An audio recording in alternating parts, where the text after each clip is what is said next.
Hello, Jordan Chariton live, joined by Louis Deangelis for this historic day where Ron DeFascist will announce his run for the presidency with Elon Musk on Twitter. Wild. Uh, so yeah, we will. I guess that's at 6 o'clock Eastern. So we will dip into the Twitter space. I don't even know if you could do that. I assume you can. I don't really want to listen to the whole thing, but we'll have Peter Hager from Generational Change joining us in a bit. He is down in South Florida and knows all about DeSantis. So we'll be talking about DeSantis's campaign. We'll dip into a little bit about the Democratic primary, even though, the Democratic Party is trying to squash having a primary. Both Marianne Williamson and RFK Jr. are both at 11% in the most recent poll. Bernie 2016, he started out, I think, at 5%. So who knows? We were going to have Steve Grumbine on, but he had a last minute family thing. So we'll have to bullshit in his stead about the debt ceiling. Because obviously, even though I'm a modern monetary theory person, unfortunately, the government doesn't go by modern monetary theory. They pretend that we actually have to borrow money and can't just print the money. So if we do reach the debt ceiling, which with the way the Republicans are talking now, and, they're openly talking about having hostages and taking hostages, that could really hurt the economy and hurt real people, meaning people losing their jobs, people losing services from Social Security to other government programs. So it's definitely serious, despite the media hysteria, because the media gets excited when there's like a countdown clock and drama and press conferences and yada yada yada. But smash that like button, share this live stream. Yesterday we passed our goal for the month, but we're not slowing down. We had a goal for the month of 100 paid members. We reached 100 paid members. So we're just going to be kind of greedy.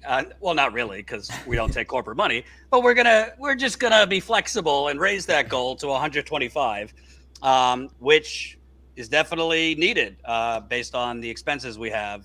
Like I said yesterday, we just purchased a second live view, which costs $15,000. And so, in addition to that, too, I'll add that we're also still working on a whole bunch of new stories regarding, things that have gone on in East Palestine and are still happening in East Palestine, things going on in Kalamazoo, and we're actually going to talk a little bit about that today, I believe.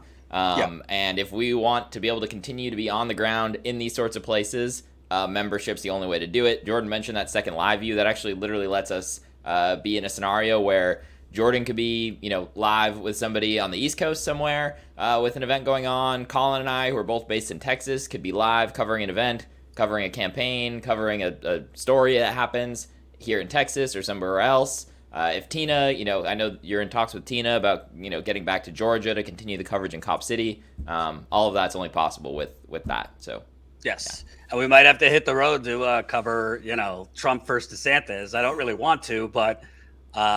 see, part of me wants to cover that. I don't know. That could be interesting. I don't. But I honestly, and Colin, just be on the lookout for this. I have a sneaking suspicion it would be very Trump-like if DeSantis is launching his campaign at 6 o'clock on Twitter for Trump to make his return to Twitter at 5:59. So be on the lookout for that, because that could be very popcorn oriented. But let's start with the debt ceiling. Listen, I'm not going to bullshit you. I'm not an expert. I think that it's all absurd. This is for money that's already been spent. The budget is negotiated between Democrats and Republicans. You have an agreement, and then that money has already basically been earmarked and spent. The Republicans are basically trying to not pay the bills and make it seem like that's a normal negotiation. That's not a normal negotiation. If the Democratic Party, Obama refused to do this, Biden's clearly doing this. If they had a spine, they would just say, yeah, we're not negotiating. The 14th Amendment says the debt shall not be in jeopardy. I'm paraphrasing. It's in the Constitution, and that's the end of it. But they also would not take it doesn't seem they want to take the mint the coin option, because that kind of, if they do the mint the coin, which would be minting $1 trillion coin, the Treasury mints the coin, and then it goes through the Federal Reserve, and that can be spent to pay bills. Then the whole kind of like how are we going to pay for it gaslighting kind of goes out the window. I don't know how they would keep on penny pinching how are we going to pay for things, because you could say, well, if we have a healthcare crisis in America, why don't we just mint the coin? If we could mint the coin for the debt ceiling, why not? I want to play this clip from Lawrence Tribe. He is a lawyer, academic. He was on MSNBC. I thought he gave a good explanation of why Biden can do the 14th Amendment. We won't play the whole thing, but some of it. Section 4 of the 14th Amendment was inserted when Abraham Lincoln realized that just as we need to completely raise lots of money beyond, and he had to expand the debt of the United States 80-fold in order to put down the insurrection. After the insurrection was put down, the same forces threatened to destroy the country from within by making it difficult for us to pay our debts. So the Constitution in Section 4 of the 14th Amendment made it clear that we would always pay our debts. Of course, the president doesn't have unilateral power to borrow. No one said he did. But Congress has given him that power every time it passes a budget under something that Michael doesn't seem to be talking about, under the 1974 Congressional Budget Act, which was designed to prevent Nixon from refusing to spend money that Congress had told him to spend. Every time a budget is passed, it automatically sets both a floor and a ceiling. After 1974, the arbitrary ceiling that was set in 1917 really doesn't get in the way at all. There's a separate freestanding set of sections of 31 U.S. Code, Title 31, which affirmatively authorize the president to borrow money through the Treasury Department to make up the gap between the amount Congress has agreed to tax and the amount it has said he must spend. Those sections, 3102 through 3106, are in full effect. The other provision, which is a freestanding provision in Section 3101 of Title 31, gets in the way, but it is a completely unconstitutional obstacle. All right, so before we all die of boredom, he is citing the provisions in the Constitution which give the president authority to keep paying the bills. It seems to me that there is an intentional deference to the law and Constitution that the Democrats like to deploy whenever it is they don't want to do something or they want to keep something an issue. I remind you of the parliamentarian, which is not a real thing. But Biden cited the parliamentarian as a reason that we could not put a $15 minimum wage in the what was that? I always forget the word. The reconciliation bill. And now he's citing, oh, we might be sued. So what? I mean, Republicans do things all the time, inviting lawsuits. So what if you get sued? And so what if the Supreme Court overturns you? From a pure political perspective, that would be pretty good for you, because the reason it would be happening is the Republicans blocked just the normal debt ceiling. Your thoughts? Right. I mean, it's pretty clear, and that gentleman did a good job of like kind of explaining it well, because again, I'm not a massive expert in any of this either, but the money has already been budgeted. Both Democrats and Republicans voted on the budget. The budget happened. Now we're just getting to this kind of arbitrary line being the debt ceiling, and essentially being like, well, we've already agreed on this budget. But we hit this arbitrary line that should just go up on its own, essentially. We shouldn't have to have this debate every year or year and a half or however frequently this ends up popping up. And it's just used as a political tool over and over and over again. The debt ceiling's been raised by Republicans. It's been raised by Democrats over and over and over again. But when it becomes politically advantageous to try to use it in a moment like this and take advantage of, in my opinion, a weak president right now on so many of these things, Republicans are taking advantage of the fact that Biden is, coming to the negotiating table here on all sorts of things that shouldn't be negotiated because, again, it was already negotiated in the budget to try to see what they can get. So far, it looks like the Republicans are succeeding here. So maybe not the worst strategy, even though they're doing terrible shit with it. But Yeah, I mean, this conversation shouldn't be happening at this point, and it seems clear that the president should be, utilizing the 14th Amendment, urging the Treasury Secretary to mint the coin, if you will. Yeah. And it turns my stomach to cite Paul Krugman because I don't like him, but on this, I think he's actually has a point. Colin, it's the part I put in for the New York Times article that, of course, I've been logged out of. Oh, no, I could just read it here. So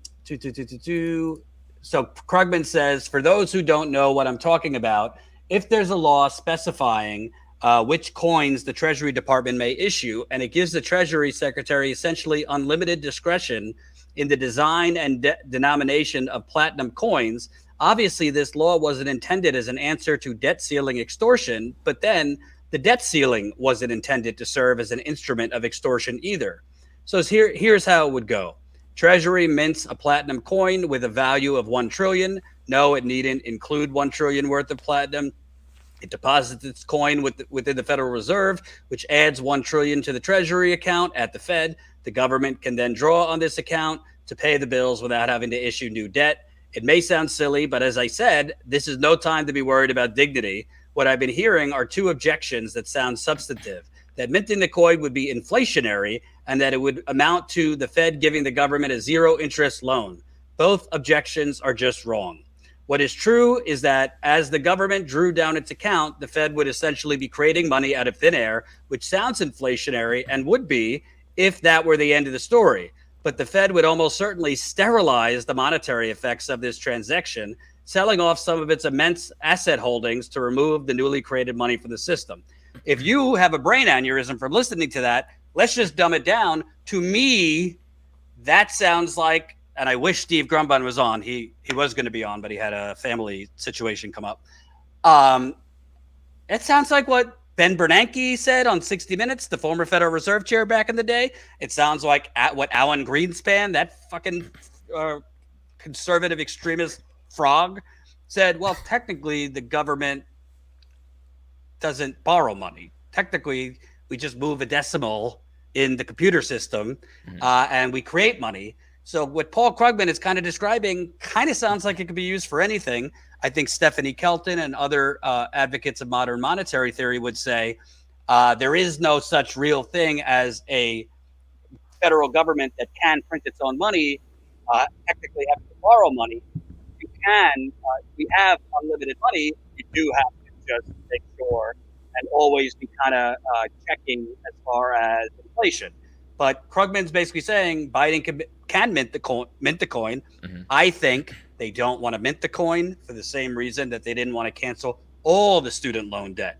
Right. Because they don't want to open up the spigot of, wow, we could actually do a lot of shit, but we don't do a lot of shit because we live in the United Corporations of America and our donors won't let us. Right.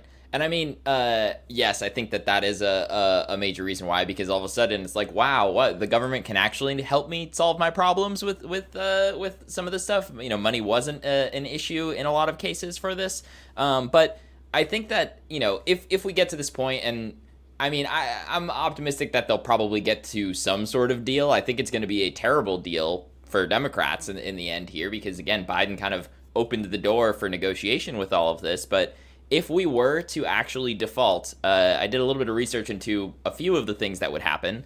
So first off, Social Security payments, which go out to 66 million people, would be delayed at the least. You've got 3.4 million federal employees. That includes members of the military who would see delayed paychecks. That does not include federal government contractors, of which there are many, and their employees who could see issues with payments. So that alone right there is over 70 million people who would be getting delayed paychecks. When you take into account that roughly 60% of Americans are living paycheck to paycheck now, that's information from roughly a year ago, 60% of Americans living paycheck to paycheck, and you've got 70 million people having delayed Social Security or paychecks.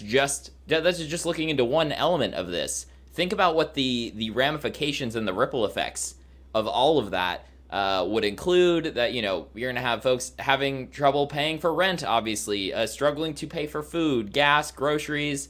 Those people aren't going to go out to small businesses. The effects on the economy if it were to get to this point, would be horrific. It could cause all sorts of issues. Yet this is treated like some sort of game every time it comes around. This time, increasingly so. The ramifications are immense. We have a new Status Coup member. Caitlin just signed up. Woohoo! So we're now at 102 paid members for the month. So getting there to our goal of 125 that we made up yesterday, because the original goal was 100, but we passed it and the month's not over. So why stop? Welcome, Caitlin. Thank you so much for signing up. Be like Caitlin, because like Lewis said, actually, Lewis, I do have to take credit. I did find something a little earlier that I texted you that can be a little significant when it comes to what we're digging on in East Palestine, correct? Yeah, you did. You did indeed. I did. So we are digging further after breaking that story yesterday, showing that the quote unquote controlled burn was about as controlled as me with 3 whiskeys in me. That was not controlled. It was an open burn, which has been banned by the EPA since the 1980s. So definitely check out that live stream Lewis and I did yesterday. We'll have more because we're digging further. But, or if you want to read it too, it's statuscoup.substack.com. You can go and check out that and read the article as well if you'd rather read it too. Yes, but there's something else. There's something else to this debt ceiling thing that I want to get out of the actual debt ceiling thing, because ultimately I think it's gonna pass. Right. But what I think is really important, and I don't see any reporters talking about this. I don't know, Lewis. I didn't know you in 2020, but do you remember? I know you're not like sitting there watching MSNBC all day, but I sure remember covering the campaign, Bernie 2.0, MSNBC, CNN, the New York Times, the Washington Post, all the digital outlets. Just stuffing our faces with Biden's the guy who could get things done. Biden's the guy who could get Republicans, to work with Democrats. Right. Biden, knows how to bridge the divide, whatever that means. Like this is the 1980s. Right. Well, Colin, if you have the video, Colin made this video a while ago. I just want to remind people of this because it was nonstop propaganda, manufacturing consent. This is why a lot of people who weren't necessarily in love with Biden might have, in terms of policy, personality, liked somebody like Bernie more, but they kept being told Biden's the electable candidate. Biden's the guy who could govern. Biden's the guy who could get things done. Let's take a trip through unpleasant memory lane.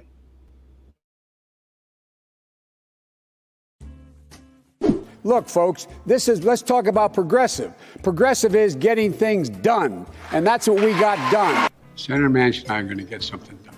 Thank you. Can't do much right now. Russia's responsible.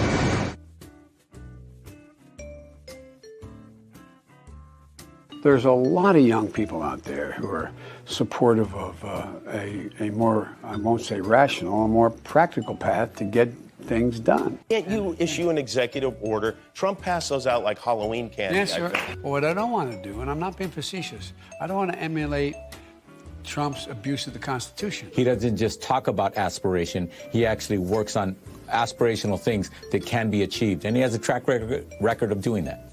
They want to get things done. When we first met Willems on Labor Day, she was weighing 2 options. Biden would be my pragmatic choice. The Constitution. I can't dictate this stuff. I can do the things I've done, and any executive action I can take, I'll continue to take. But I can't outlaw a weapon. I can't, And of course, Joe Biden and Elizabeth Warren. There are basically 2 lanes now, a progressive lane and a pragmatic lane. He also believes that everyone should be held to the highest standard, but he'll let members of the leadership in Congress and members of Congress determine what the rules should be. He, in fact, can get things done. I have watched it. A chance to look at Joe Biden again as somebody who is a pragmatic progressive. Just by temperament and culture and background, Joe Biden seems less ideological and more pragmatic. The president continues to believe that no one should be in jail because of drug use. I don't have an update here. We are continuing to work with Congress. Joe Biden just came out with a really strong defense to the controversy over comments that he made. While touting his campaign theme about his long record of bringing opposite sides together to get things done, Biden talked about working in the Senate in the 1970s with avid segregationists and opponents of civil rights. We got things done. We can't take immediate action that I'm aware of yet to figure out how we bring down the price of gasoline back to $3 a gallon. And we can't do that immediately with regard to food prices either. Voted for Trump last time, but I'm sorry I did it. And they said, I want to vote for someone who is pragmatic, who's a moderate, who's reasonable, who can achieve things. And that's my husband. If Congress were to want to extend that, they need to take action. It's not a executive authority from the White House. Because Joe gets stuff done. And that's why I'm so proud to endorse Joe Biden for President of the United States. Since you said it was a public health question, which agency should that question be directed to? Just the very practical, immediate question of if you can't find formula and you need it for your baby to eat, what should they be doing? We would certainly encourage any parent who has concerns about their child's health or well-being to call their doctor or pediatrician. Maybe it's about getting things done. And you have to think about that when you think of Biden in the political world. So will he make deals? Will he anger some people on the left? Okay. You look at most polls. I can't take it anymore. That was brilliant. Give it up for Colin. By the way, although it was my idea, what a thumbnail. What a thumbnail today. Colin, if you have that thumbnail that you could show, just terrific. Dumb and Dumber theme with Biden and Kevin McCarthy. Just terrific. Just terrific. He's earning. The hair on his McCarthy really got me. That was... Yeah. But I don't know. I feel like at this point, he can't really get Republicans over, for dinner, much less get them to do anything. I think it was all bullshit. Frankly, not that I'm, totally happy with his actions lately. Bernie had more actual evidence of getting bipartisan things done. He did the thing with John McCain, historic veterans bill. He was the amendment king. He did work with Republicans, even ones that he was diametrically opposed. Most of the shit Biden has gotten done is stuff for banks. The infrastructure deal, which was the bipartisan, deal that got done, was really just like a privatization scheme. And it was also the bipartisan infrastructure bill, and you can make this argument I'm about to make with any of the things that he's done for the most part in the last 2.5 years, was such a watered down version. Democrats were negotiating with themselves down at the direction of Joe Biden on some of this. It was like a $1.7 trillion infrastructure bill, and they negotiated it down, and it ended up being less than half of the size of the infrastructure bill that President Trump tried to do. Granted, he failed to do it as well, but even President Trump wanted a $4 trillion infrastructure bill when he was running, and then Democrats, come in and be like, no, we want to build back better, and then you come up with a plan that's less than half of the price of the Republican president from the one before. Again, caveat that the Trump administration wasn't able to pull it off, like they didn't pull off much as far as legislation goes during their presidency, but you're not going to get much done. And sure, you can say, oh, we got it done, right? We got something done. But what they have ended up doing has always been a watered down version of whatever they've talked about. And before we bring on our special guest, I want to finish the topic of the debt ceiling by pointing out what an actually intelligent politician, not being guided by a bunch of 1980s political consultants, would be doing right now. Colin, if you have the quote from Matt Gaetz, it's in the live stream. It's a tweet. So Matt Gaetz, who somehow was not charged for apparent child sex stuff, but I digress. Matt Gaetz, where did I put that? Do you have that tweet? There you go. More from Gaetz, who rejects any debt limit compromise with the White House. Quote, I think my conservative colleagues, for the most part, support limit, save, grow, and they don't feel like we should negotiate with our hostage. So, I don't know. If I was the mayor, the city council president, this congressperson, the senator, or an executive of any kind, definitely the president, here's what I would do. I would have a rally in the Rose Garden. I'd bring a bunch of old people. I'd bring a bunch of poor people. I'd bring a bunch of name your people that are getting government services and need it, from disabled, the elderly, the malnourished, et cetera, who are at risk now if the debt ceiling, if we go past it, because they're not going to have their government services because you can't continue them. And I would say, here's Matt Gaetz's hostages that he's talking about. So as the president, I'm invoking the 14th Amendment because it says right here, constitutionally, we cannot, the credit, I'm paraphrasing, the credit rating will not be up for debate. Or you mint the coin and you say, if Republicans want to sue in order to basically kill these quote unquote hostages, the people can decide at the election booth. I'm pretty sure that would be pretty popular among independents. I don't think it would mean any of it, but at least it would show some spine, some leadership, and let them sue. Let them sue. And if the Supreme Court overturns you, that's even more of an election issue, because you say you got to vote for me so we could tip the Supreme Court back into a more even or into Democratic hands. This president, I think the citing legal or there might be lawsuits is complete bullshit. Frankly, I think they want this as an election issue. Your thoughts? Yeah, I mean, the unfortunate issue he would run into, I think that is the right strategy. And if he was strategic enough to do something like that, he would. He's not thinking clearly in that regard. Unfortunately, what will happen is a lot of those same people who are hostages that you kind of laid out here are going to fall into these negotiations that Biden has allowed to happen, essentially. There's been talk about work requirements that I talked about a little bit last week. Those work requirements, for sure that now they're going to happen for folks who are on some of these social programs where they need a little bit of help. The work requirements are going to fall in for them. I don't see where similar requirements fall into play when we look at when the airlines were bailed out during COVID. They were given all sorts of money to make sure that they kept staff on board, so that when the airlines would reopen again, they'd be ready to go. Unfortunately, the airlines took that money, laid off a bunch of staff. Pilots were encouraged to retire and everything, and then now we see the mess that the airlines are in now, partly because of issues with staffing. We don't see, any sort of requirements when these big banks are bailed out to do any sorts of things. Sure, you might see little things, but it seems like when it comes to, unfortunately, poor people getting any sort of assistance from the government, now all sorts of requirements are going to be put in place for them to need to deal with. But when it comes to big banks, big airlines, other big corporations, those same rules don't apply. Absolutely.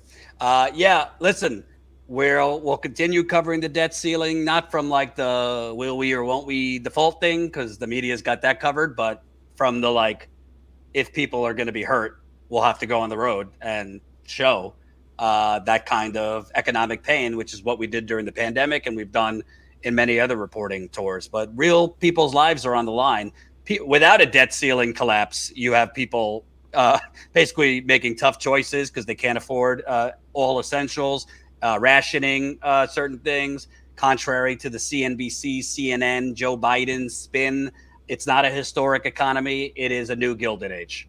With that said, we are about a half hour from the presidential announcement of Ron DeFascist. And joining us now from the free state of Florida is Peter Hager from Generational Change. He is co-host with Jen Perlman, so definitely subscribe to their channel. We'll put it in the description. They do a lot of local coverage of Florida politics, but also activism in Florida. You and Jen were knocking on doors for Nina Turner and other progressive candidates, so you walk the walk. And obviously you were wrong about DeSantis. You and I had a side bet. I think I've been right that DeSantis has no chance, but we'll get into it because I do think he has one chance, which is going to depend on a few other things. But before, Louis and I give you our thoughts, and I did go down to Florida to cover DeSantis's parental rights bill. You're from there, so you know his strengths, his weaknesses. Obviously, Florida has changed. It was kind of a swing purple state. It has shifted right over the last few years. But, what do you view, forget whether he could win or not, but what do you view in terms of his effect on in his governing for better or worse in Florida? Well, gentlemen, pleasure as always. It's been an interesting odyssey since he got into the governor's mansion, because when he first got there, he was very moderate with most of his policies. He was actually very progressive in a lot of ways when it came to the environment. And I guess once COVID hit and it looked like he saw an opening when it came to his political aspirations, that, he was going to basically do the opposite of what Newsom and Cuomo did, which he did. From the perspective of a lot of conservatives and even independents, that was considered great. He was rewarded, obviously, in the midterms with a substantial win over Charlie Crist. Not really saying much, but, that's Florida Democrats for you. In addition, I think he senses that there is a growing interest in getting away from Trump, because as rabid as Trump's base is, there is this belief that even if Trump were to get to the general against Biden, there's still a chance that he'll lose again. And so he's touting himself as the, competent conservative alternative to obviously to Trump, and somebody based on statistical data, which has been bared out over many months now, even in spite of what DeSantis has done recently with the 6-week abortion ban, that he does beat Biden straight up in a general election. So I would say that overall is probably what he's banking on. I do have a thought in terms of what his strategy actually is, but of course want to hear your guys' thoughts as well. Well, I think a couple things. Number one, I think putting aside whether he's smart politically or not, I think he's done a lot of damage just to people in general in Florida. I have met not just the LGBT community, but Black people, Hispanics. The culture wars, a lot of progressives say, why cover this? This is a distraction, because it affects real human life, and it is connected. Everything's connected. And I have seen, it's not completely his fault. Obviously, Trump kind of normalized a lot of hate that was was more in the back. People had these beliefs, but they weren't as comfortable sharing them. That has been unleashed in the Trump era. And I think DeSantis is now putting that on steroids. So I think DeSantis is a really dangerous character, because I think the difference between DeSantis and Trump is DeSantis gives Trump, for all his warts, really wasn't big on all that cultural shit. The main cultural stuff Trump ran on was the immigration thing, but he wasn't really huge on transgender stuff or LGBTQ stuff or banning books and all this stuff.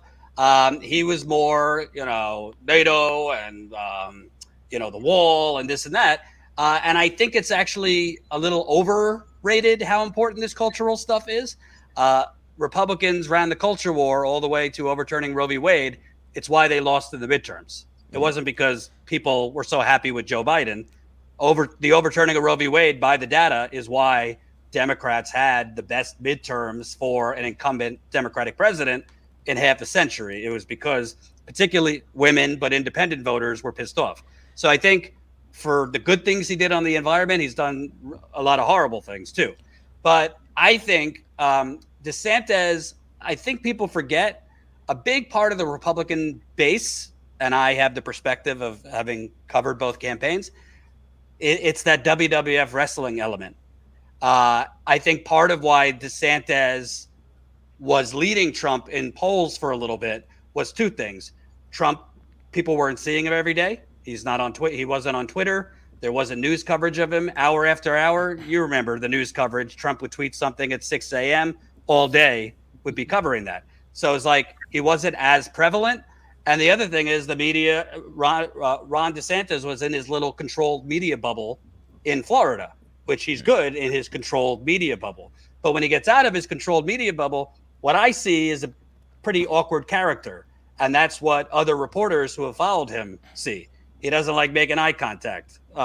He's not great on retail politics, kissing babies, shaking hands.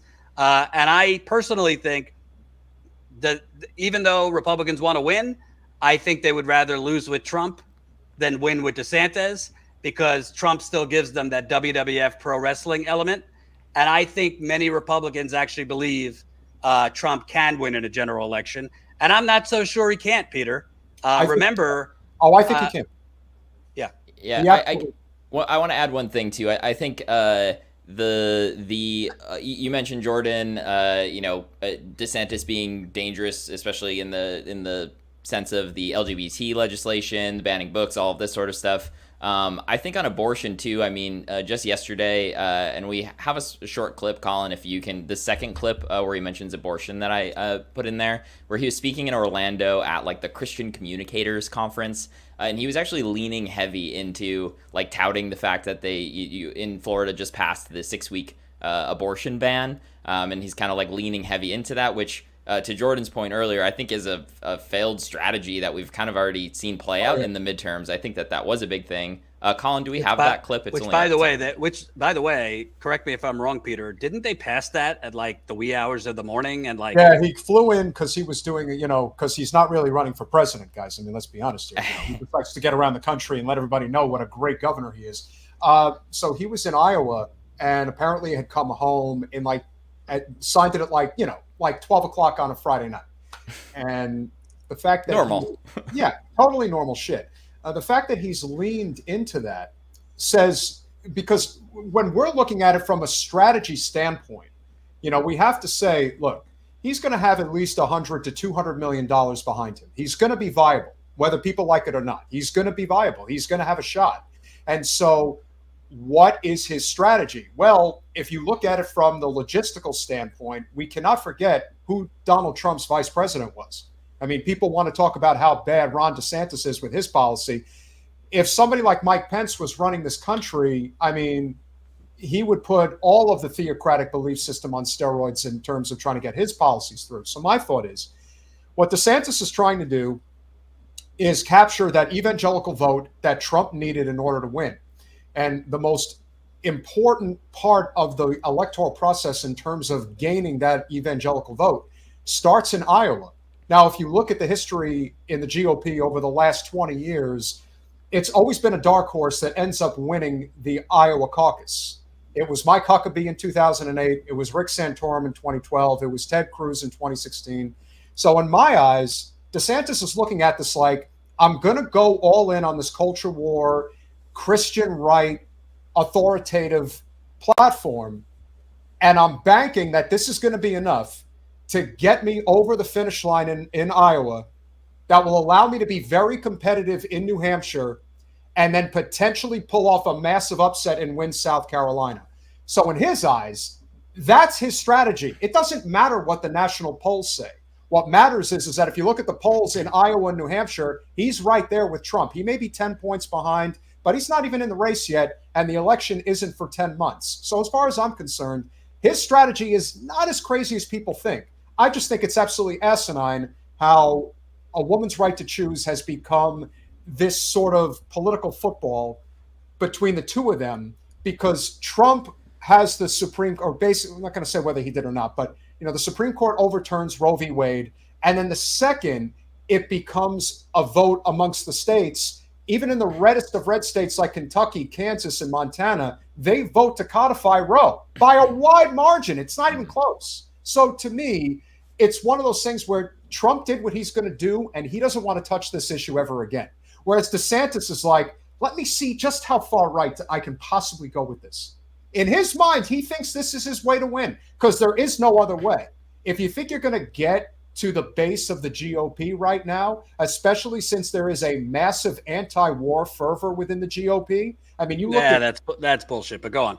Yeah, I'll fight you on that one. I look at what people say, and what they aggressively say is that he's a total war hawk. We don't want this guy, and that resonates, especially with the younger voters. So to me, I think it's all about how much he thinks he can capture the Christian right vote, especially in those early states. And his idea is that I'm going to bank on this momentum shift if I start picking off these early states. That's the only strategy he's got. There is nothing else that would make sense.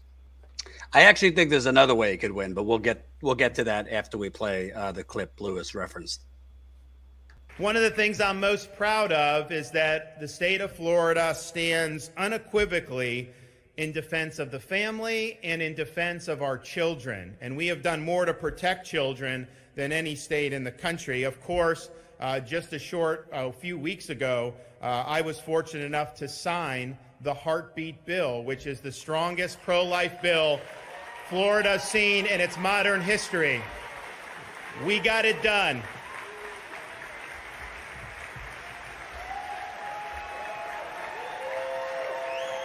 And let's be very clear on this, that when we are acting to protect an unborn child that has a detectable heartbeat, that is humane. That is not harsh. It is the right thing to do.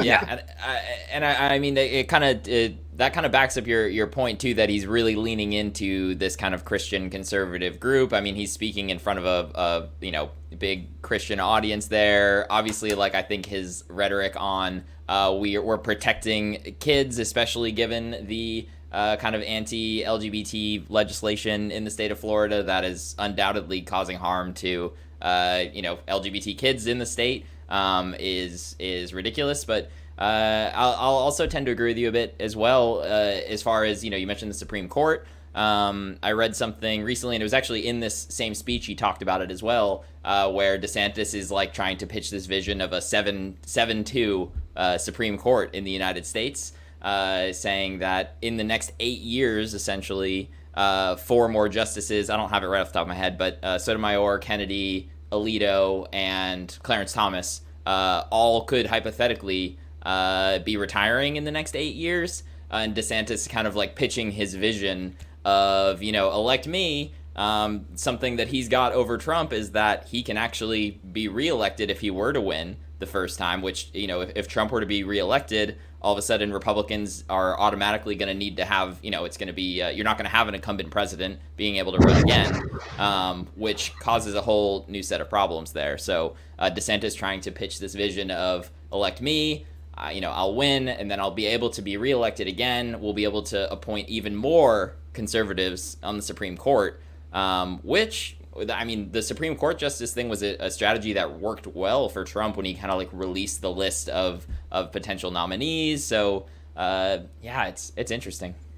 I think I'm going to go through your argument, Peter. Not that you're arguing for him, but his strategy, and just debunk it point by point.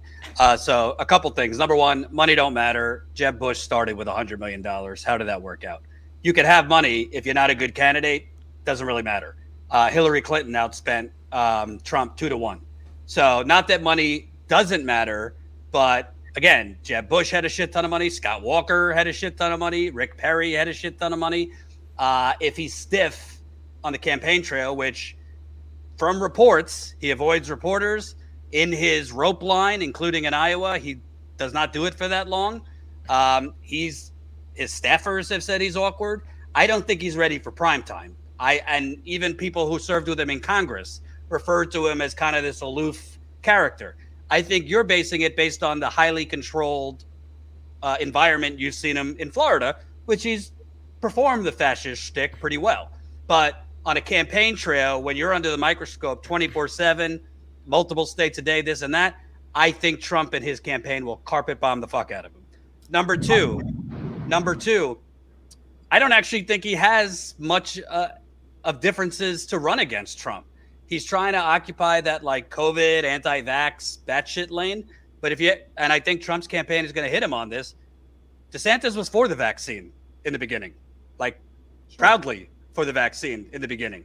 Most of these positions that he's taken since were just kind of Johnny-come-lately positions. And I think if people have gravitated towards him for the COVID thing, I think it's going to be easily debunked.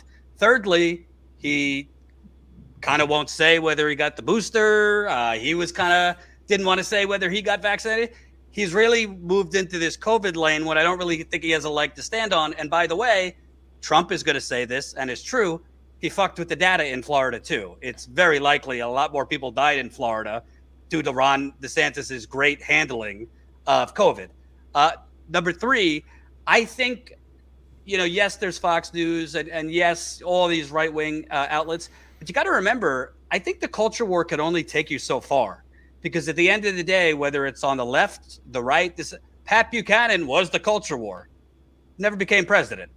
Rick Santorum missed the culture war, never became president. And you have to be able to be convincing as a phony populist, which Trump is. DeSantis is trying to pretend to be a phony populist. It ain't going to work. I mean, Colin, if you have the article, Ron DeSantis lines up business leaders to raise money for 2024 presidential run.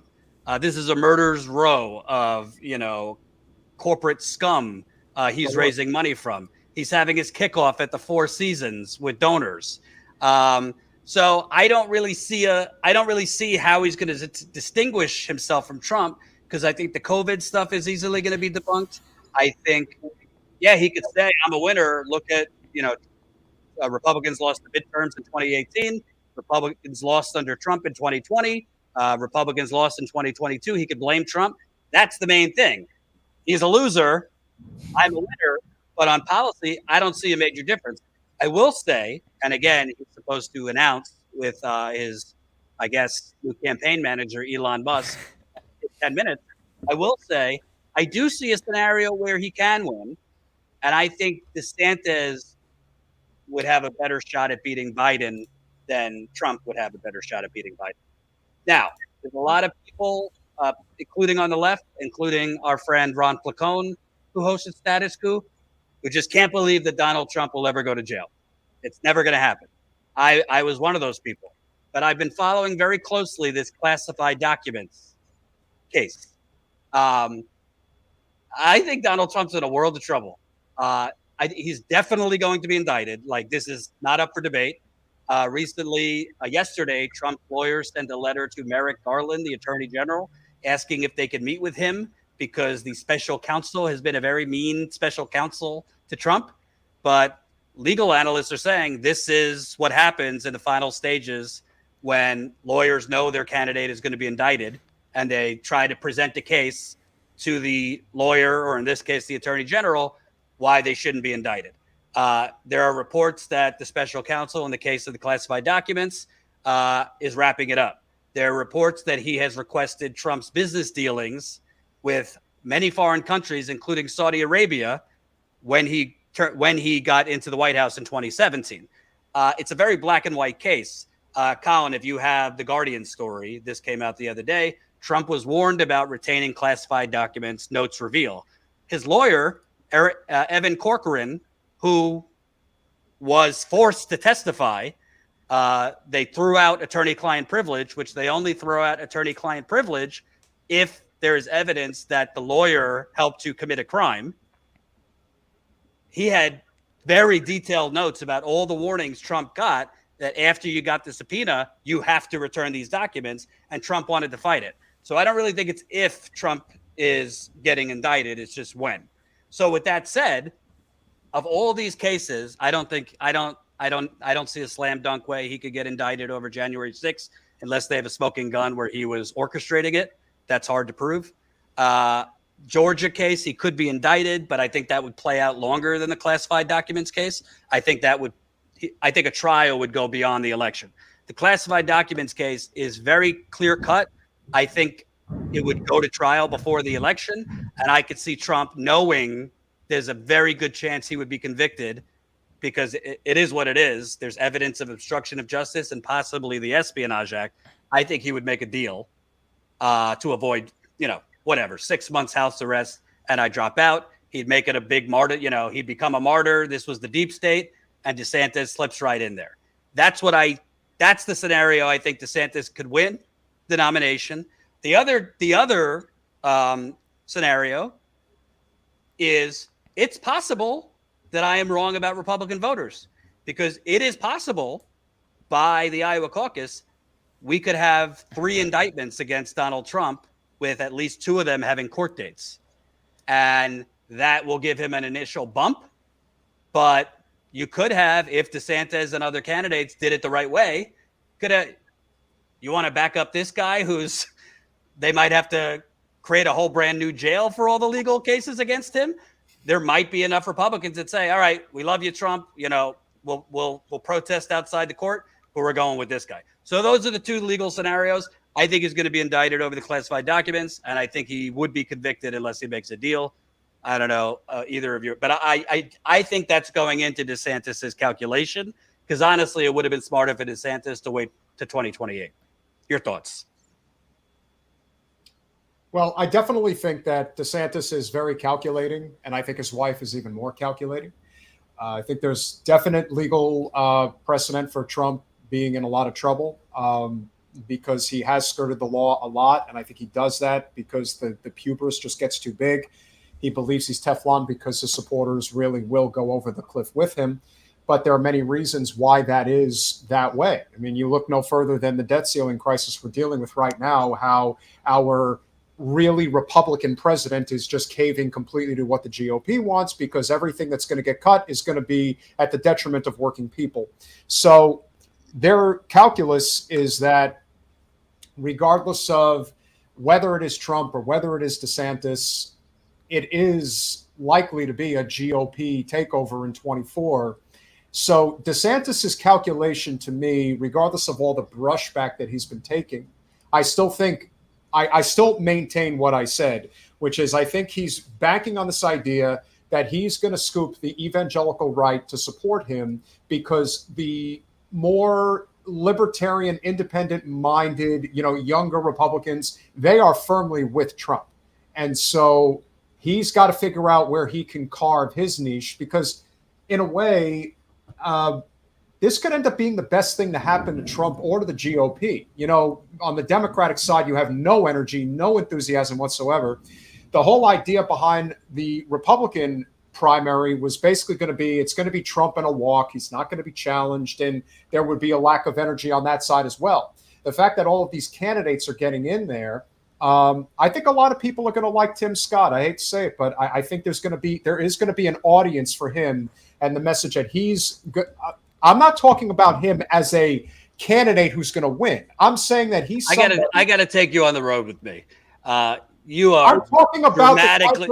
I am talking about the type of guy that could theoretically be the VP. That's what I'm talking. Oh, he's absolutely running for vice president. Yes, well, that's what I'm saying. Oh yeah, so yeah. You're right. You're right. I see him. There are these voices that are going to be out there that people are going to want to hear. No one wants to hear anything from Joe Biden. He's already going to fail spectacularly on this debt ceiling, no matter how it ends. Mm-hmm. We all know that that's what's going to happen. And yet, the Democrats are still going to try to convince you that RFK is not running, that no one else should get in this race, that it's just, it's a done deal. People are going to be looking for something. I mean, I tell you, if there ever was a time where a Jesse Ventura or a Mark Cuban should be running for president, it's right now. You can ask Colin, actually. I had a conversation with Colin about this the other day where it really looks like, especially if you've got a Trump versus Biden scenario again, you mentioned Mark Cuban in particular. I really think that if that situation happens, there's a real opportunity for somebody to come in who can self-fund as an independent and have an interesting dynamic play out, just because some of these candidates are so hated by enough factions that the opportunity is there like it almost hasn't been before. There'll be plenty of time for somebody to actually pull the resources together to be able to do it. One more thought on DeSantis that I want to say is that Colin, just let us know when this Twitter space, which is absurd, starts. Go ahead. Yeah, I have no idea how it works, so I'm trying to figure it out. It might be. I know that I've used it on mobile before. I don't know if you can do it on desktop, so you might Google that, I guess. But so one more point on DeSantis that I want to make is that I think Trump has it a shoe in if he doesn't go to jail. If there are 5, 6, 7 candidates running, in my opinion, I think that there's going to be, if Pence throws his name in the ring, that's going to pull some of that evangelical vote away from DeSantis. He is kind of a very reliable place for evangelicals to go. Mike Pence is. The scenario that DeSantis has a real shot, I think, of winning without Trump going to jail is a head-to-head race where DeSantis or Trump convinces, it'd really be DeSantis talking folks into dropping out, offering them positions, and if he were to win.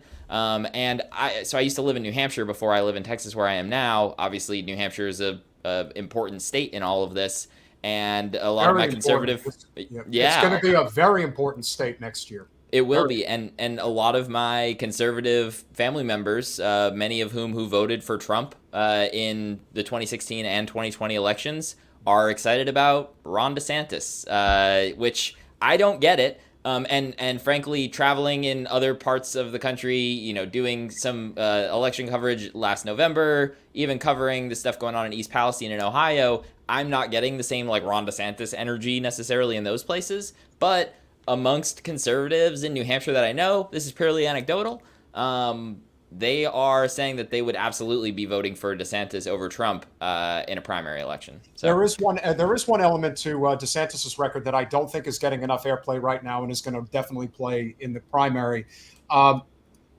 He served our country, and he served in combat, and he was JAG. And yeah, I'm sure there's Jordan. I'm sure there's a lot of shit that is going to come out about what he did in Guantanamo Bay. But at the end, I think that's going to be why it's popular in the Republican debate, because he was there helping to torture Guantanamo. I mean, that's the truth. But yeah, we have not had I'm not counting George W. Bush. He does not count. But we have not had a commander-in-chief that served our country since George H.W. Bush.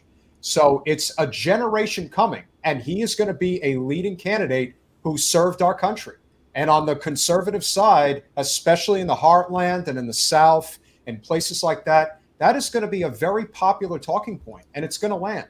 We cannot discount how much that matters. Now, what I'm noticing from the Trump brigade is that they're going to basically try to paint DeSantis as a war hawk and somebody who absolutely would agree to war with China, keep the war in Ukraine going, bomb the shit out of Syria and Yemen. It's like, okay, well, that's their play.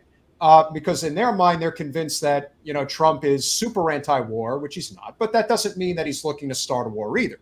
So I can certainly see where that's going to be an angle that their side will play. But I do think the fact that he has served, and he has served in combat, that's going to matter for a lot of voters in the primary. Are you sure he has served in combat? Because I don't think DeSantis was ever part of a combat troop. He has served in Iraq and Afghanistan, but he was like a lawyer. Well, no, actually, I think he did serve. I'm not sure what type of ground troop work he actually did do, but this is like similar to Tulsi's record. Tulsi is a medic, but she technically did serve in combat, even if she isn't carrying, a rifle to, kill the enemy, if you will. So again, more of his record will come out over the course of, the next several months, the next year. Right. But I do think that matters. And I do think that he's going to try to hit, Trump in various ways. But the fact is, there's a lot of people who think that Trump was doing a great job before COVID hit. And if you look back at where the numbers were when it became obvious before COVID really took over, after the whatever you want to call it, whatever the technical word will be for what the Democrats did to Bernie, where they literally murdered him on Super Tuesday.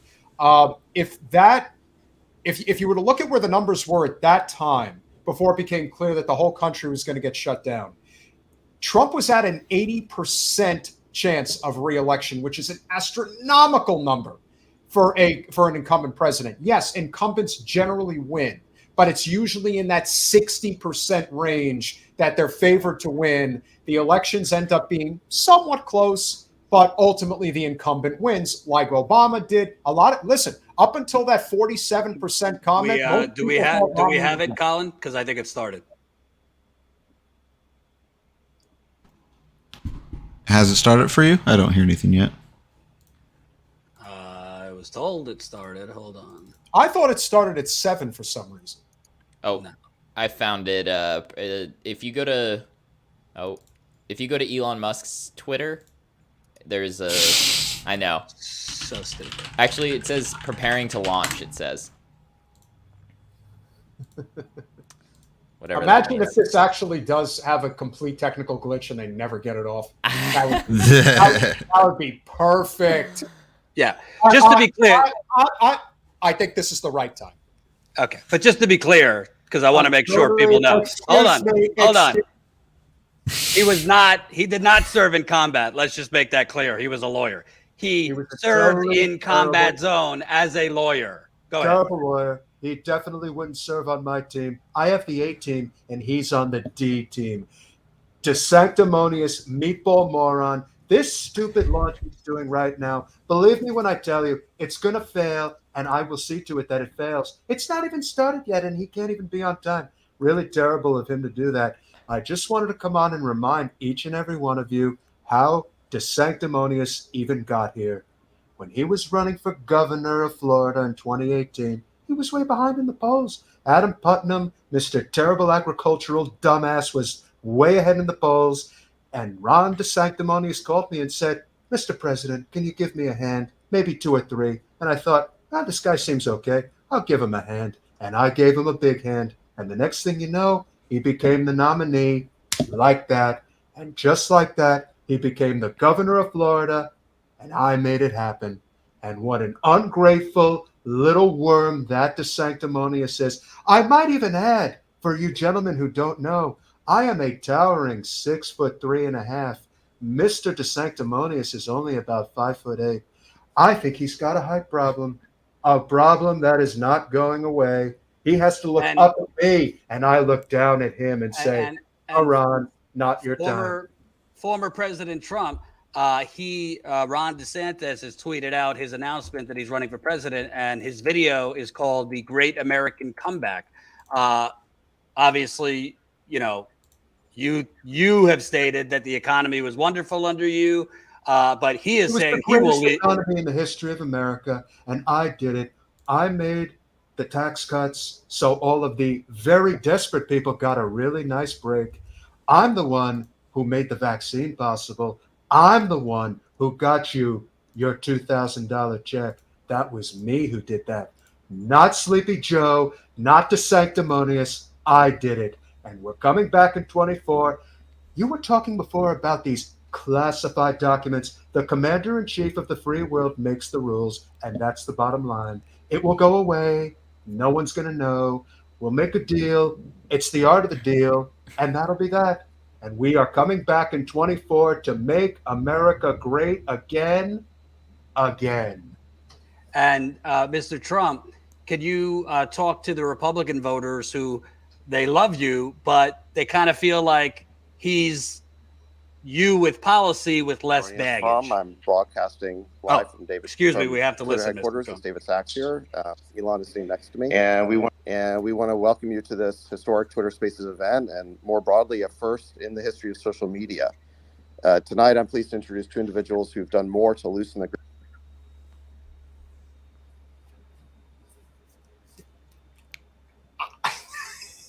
Is the Twitter space already fucking up? I did call this. Oh my God. Does it say not available? It said details not available. Oh my God. Perfect. Wait, let me see if that's also. Trump is going to have a field day if this Twitter Spaces doesn't work. Huh. It's not working on. Let's see if I can get it to work on my phone. Wait, let me see. Yeah, it's not working on for me all of a sudden. They were talking for a sec. While this is like pulling up too, this is such a wild decision, I feel like, for Elon Musk. I mean, it's not that wild. Nothing really surprises me anymore at this point, but like you're trying to come off as you have this free speech platform essentially, and you're essentially welcoming a presidential candidate to his commitment to freedom and his willingness to put his money where his mouth is, upset the narrative control imposed on us by our government, elite institutions, and corporate media. Go ahead and send a heart up if you want to say thank you, Elon. Governor DeSantis first drew my attention and support when I saw how he responded to the COVID pandemic and refused to believe what we now know to be the many falsehoods that government experts and their media mouthpieces were feeding us. He kept Florida's schools open and its economy thriving, while my state of California chose 2 years of learning loss and lockdowns that we have yet to fully.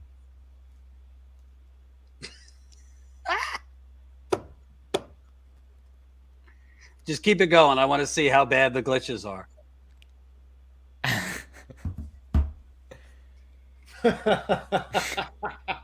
Another Musk failed launch? Yeah, I guess so. Yeah, I mean, I'm curious. What I was starting to say before is I'm curious if this is going to be Musk. I mean, he's like tweeted favorably about DeSantis on more than one occasion, from what I can remember.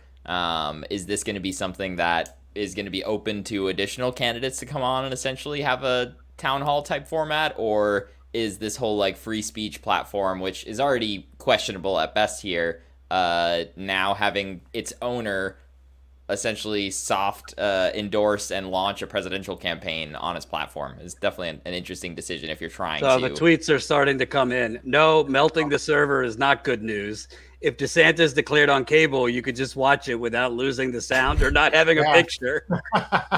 This is what I'm talking about, man. Yeah, he took a really big risk. I didn't realize this was going to be completely audio driven, but the fact that this is failing right out of the box, this is failing. It's like this is totally going to reflect in what a failure of a candidate he is. Believe me. It's weird because it's just audio; it's not video.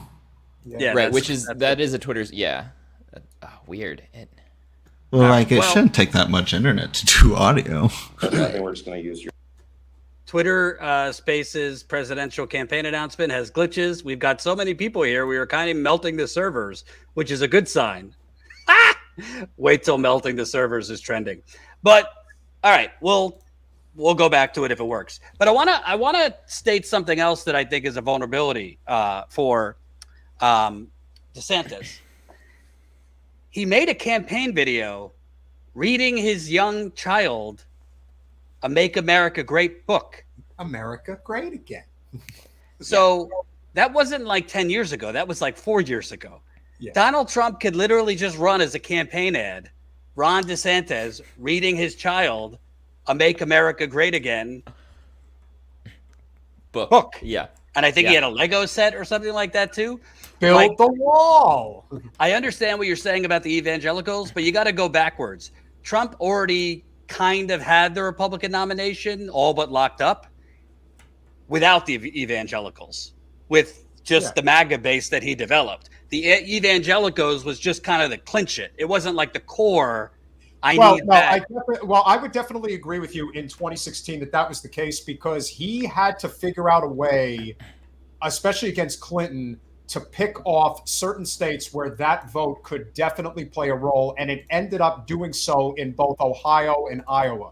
So, but not in the primary is my point. Not in that is correct. That's much more of the general election where it becomes more significant. Right now, DeSantis is trying to steal the thunder away from the guy who is the judge, jury, and executioner of the GOP as we currently stand. And in his mind, he actually thinks he has a shot to do it. What I wanted to mention before, which I think will be very interesting, is that we saw what the Democratic Party did. I'm sorry to interrupt you, but I just want to reiterate, unless something changes, this is possibly going to tank his campaign from the start. Oh, very much so. If they cannot get through the Twitter Spaces announcement, people will rag on Elon, but they will say, how could this guy win the GOP primary if he literally has such bad judgment that he announced his campaign on the equivalent of MySpace 1998? Now, I'm not offering any free advice here to anybody, even though I've run a congressional campaign. But if it were me and I were trying to help the governor of Florida make a really big splash, I would have organized this announcement with Tucker Carlson. That's what I would have done. I would have figured out some way to get this thing nationally covered, an actual sit-down interview, and have Tucker deliver the interview. Not that he's endorsing him or anything, but if you want to really drive home this message of, I'm going to get the most amount of people to watch, I'm going to try to appeal to the most amount of people on the right, that's what you do. The idea that you think by doing something with Elon, who's totally out of his mind to begin with, is trying to do this thing on audio feed. I don't know what made you think that this was a good idea. Michael Tracy tweeted, I've been booted 3 times from this DeSantis announcement, Twitter Space, and doesn't seem to work at all on Twitter's mobile app. Mr. Trump, we need you back here. We need you back. Mr. Trump. If you want to know the secret to what's going on right now, I did it. He messed with me. He messed with the wrong guy. I totally ruined his space. It's a shit space now. Totally don't want to be there because the shit's flying everywhere, believe me. Mr. Trump, you infamously launched your campaign coming down the magic escalator. It was reported that you actually paid people to be in the crowd, so it looked like you had a crowd, but we won't focus on that. But the bottom line is Governor DeSantis. No, you had it right the first time. You can continue. Okay. Do you think Governor DeSantis took this risk because he's basically rolling the dice that the world's wealthiest person, Elon Musk, will basically be 40-50% of his campaign funder, would fund his campaign? I'm going to do a favor for each and every one of you crazy socialists watching right now. I'm going to take a page from Bernie, and I'm going to say the billionaire class is totally against me. They don't believe in me. They think I'm a terrible person. In reality, they're with DeSanctimonious. The billionaire class believes in his form of government, which is terrible for the working people of this country. Really, really terrible. He didn't even go and visit East Palestine. I did. He's never going to take care of you like I will. Daddy Trump is in charge and will be again. Trust me when I say it. And you know I tell the truth every time. You totally do not want to take the word of DeSanctimonious, who's running around with Elon Muskafant, because that's what he is. They're all Muskafants. They're really obsessed with these terrible electric cars. You got Mr. something Trump, to say? I mean, an update, the Twitter Spaces featuring Elon Musk and Ron DeSantis keeps crashing on users as it has now exceeded 500,000 listeners. So there has to be some interest in your opponent if 500,000 people have tried and failed to listen. I get 500,000 people at every one of my rallies. They're the biggest, most incredible rallies you've ever seen. So I get that every time. Believe me, doesn't impress me at all. And you know how many Twitter followers I have? As many as you could possibly buy. And believe me, when I make my return, and it's coming really soon, I have to wonder what my first tweet's going to be. Any ideas?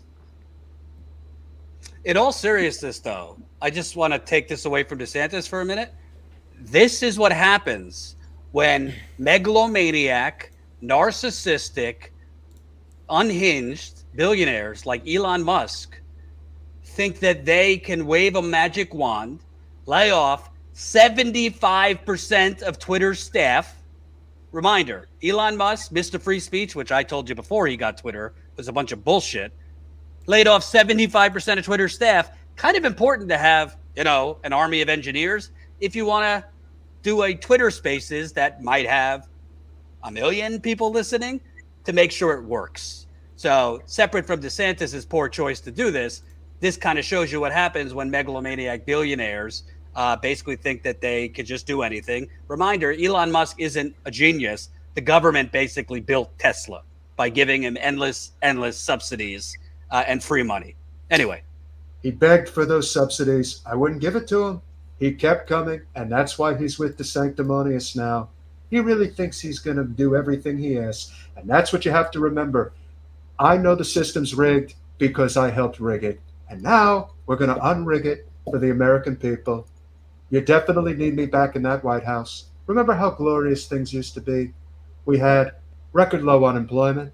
We had skyrocketing wages. We had no wars. Well, maybe a few here and there, but none that I was responsible for.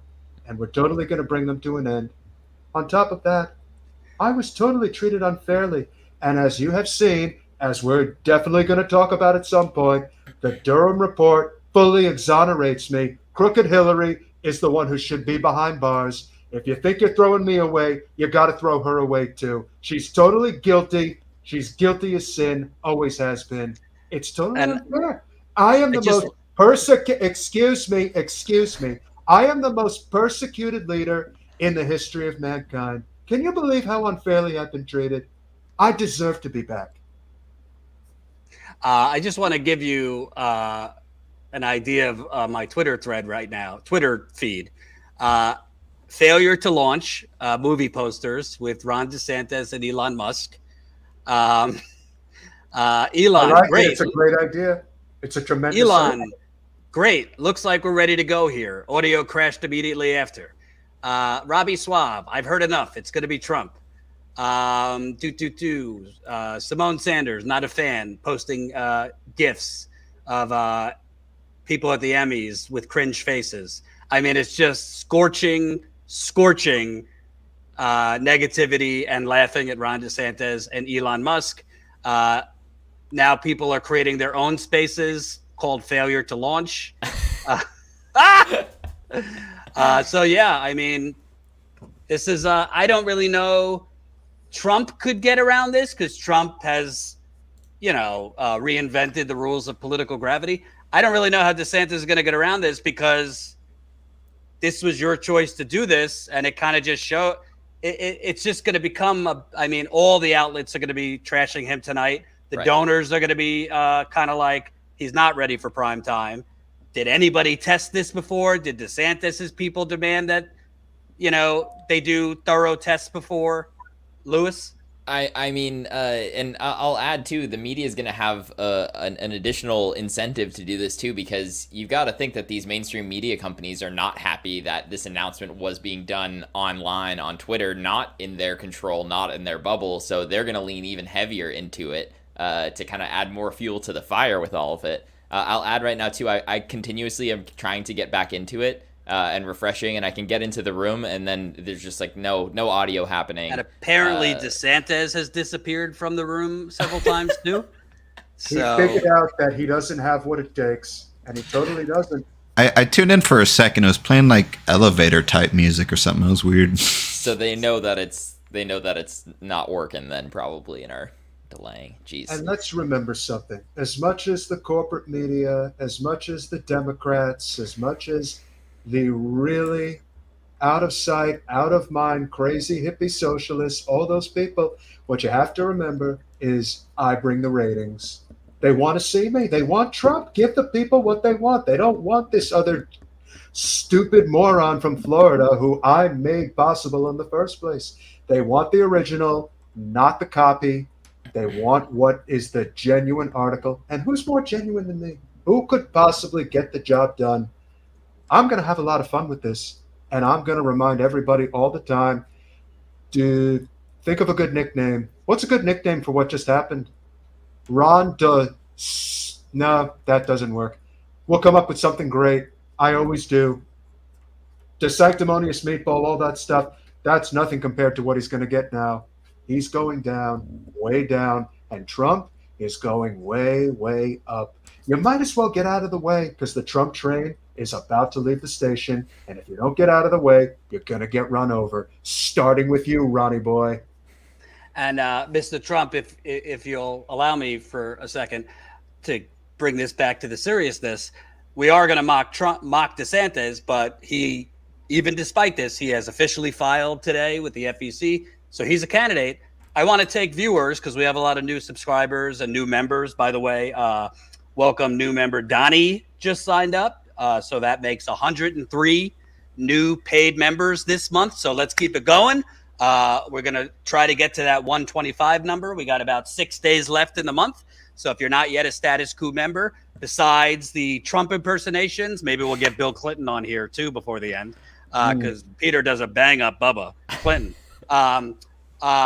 Besides funding this comedy, you're also funding on-the-ground investigative reporting, which is super important. We want to get Lewis back out to East Palestine. I'm talking to Tina about sending her back to Atlanta. There's another week of action against Cop City in Atlanta.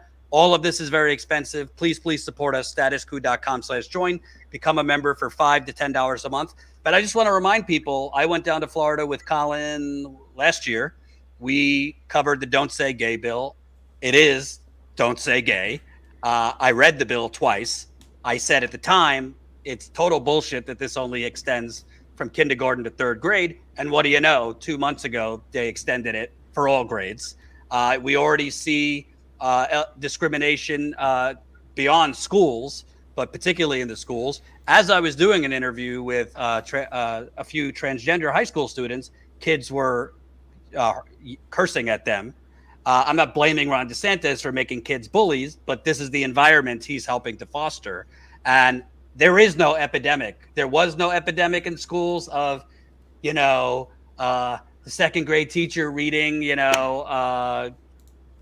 Peter and Paul's love story. It's not happening, but this was an issue created to distract people. This was an issue created to distract the Republican base and excite the Republican base and distract them away from the fact that the Republicans are fucking their own base economically. But I want to put a face to this. Let's show Colin some of our coverage on the ground last year, because this is not like we're joking now, but this guy is a scary individual. And to me, the scariest ideologues, including you, Mr. Trump. Hey, what did I do? I totally didn't support these terrible bills. Say gay anyway, all the way.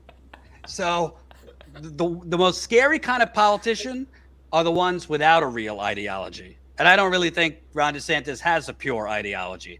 I don't think, as Lewis and the artist formerly known as Peter Hager said, he governed in the beginning like a moderate. In Congress, he was not like known as a Tea Partier. He is shifting because he doesn't have a core ideology, which means his core ideology is power and ambition. And when your core ideology is power and ambition, you'll make several deals with the devil to get to that power. Let's show some of what we covered last year. We call it the Don't Say Gay bill because it prohibits classroom instruction or inclusion of LGBTQ people, particularly sexual orientation or gender identity. So they're really singling us out, our community out, and they have said that really in so much of the rhetoric and their defense of the Don't Say Gay bill. When the governor's press secretary created so much controversy and news when she tweeted out that really the bill should be renamed to be the anti-groomer bill, it was just another reminder that the bill was never about parental rights. It was about disparaging and attacking LGBTQ people. Yeah, people are just going to vote for the Republicans, and there's a lot of people that will just sit it out because they're like, yeah, I know the Republicans are bad, but what are the Democrats doing to help my life? The Democrats and the Republicans aren't even that different when it comes to like the political spectrum, like as a whole.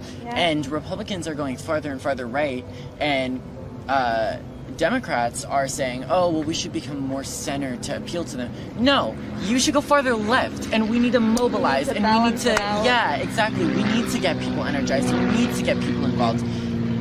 They have created such an intense, frightening base of people, and we need to be able to counter that with the same energy, maybe except not frightening, but not frightening and not more dangerous, yeah. but and not cult-like. Independent though, yeah, no. She accused all opponents of the bill of either being pedophiles themselves or being folks who are enabling pedophiles, which is not just totally an egregious use of taxpayer money.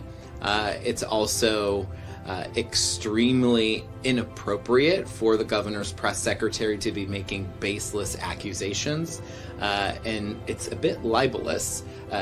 Calling LGBTQ people pedophiles is the oldest anti-gay trope in the book. But that's how desperate they have become in their defense of the bill, in their messaging. Is basically their message is now Pizzagate. They use us as a way to make money. We're just another avenue of profit for them. Disney didn't say anything until it started looking bad for them. But they could have gotten this bill had they said something weeks ago. This wouldn't have passed. The amount of money they give, it would not have passed. But they didn't do it because at the time it didn't seem beneficial to them, and it is awful. But it just shows like a larger issue, of corporations doing whatever they want to make money and not really holding any value. From your knowledge and vantage point, what is in this bill for people that know nothing about it? So I want to level set. I have read the bill because that's what all the critics say when you push back. Oh, you haven't read the bill. You don't know what it's about. And I'm like, I read everything. I'm a lawyer. I read everything. So basically, the bill says that from K through 3 or age appropriate, you cannot have discussion about sexual orientation or gender identity. So the conversation then becomes, well, we don't want, the conversation with the Republicans is, we don't want to talk about sexual things. Okay, I can understand that. That's fine. So when we have offered amendments to say, listen, like, you don't want to talk about sexual things, then let's just say human sexuality, period. So that covers everything. That covers heterosexual relationships and sex. That covers same-sex relationships and sex. Well, I think that takes away from the intent of the bill. So then that brings me back to the question, what is the intent of the bill? If the intent is really not to talk about sexual things, our amendments would have been accepted. Florida already has the highest LGBTQ suicide rate of any state. And queer teens are 4 times more likely to commit suicide. And they know that, because I said that and I was one of hundreds that said that, testifying in the Senate and the House of Representatives. I went door to door talking to senators and representatives, Republican and Democrat, telling them these statistics and telling them personal stories. They heard me, they listened, and they voted for it anyways, because they know what they're doing and they are trying to kill us. So we did a lot of other interviews on that trip, but we also focused, let's not forget, he has pushed the Stop Woke Act, which is basically one of these Republican things that they're doing all over the country to rewrite American history and make white people feel less guilty, I believe. But DeSantis went a step further. Not only did he make it prohibited to teach about critical race theory, which is not being taught, by the way, in grade school. That's like a master's level advanced class.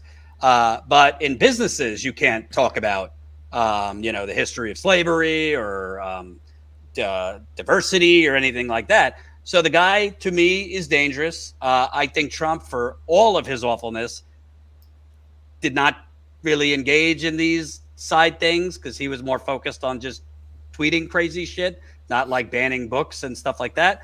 But what I think, let's see how this plays out. I think this failure to launch is really going to hurt him. I don't even think it would not be shocking to me if Trump is on Twitter within the hour, just doing a massive tweet thread.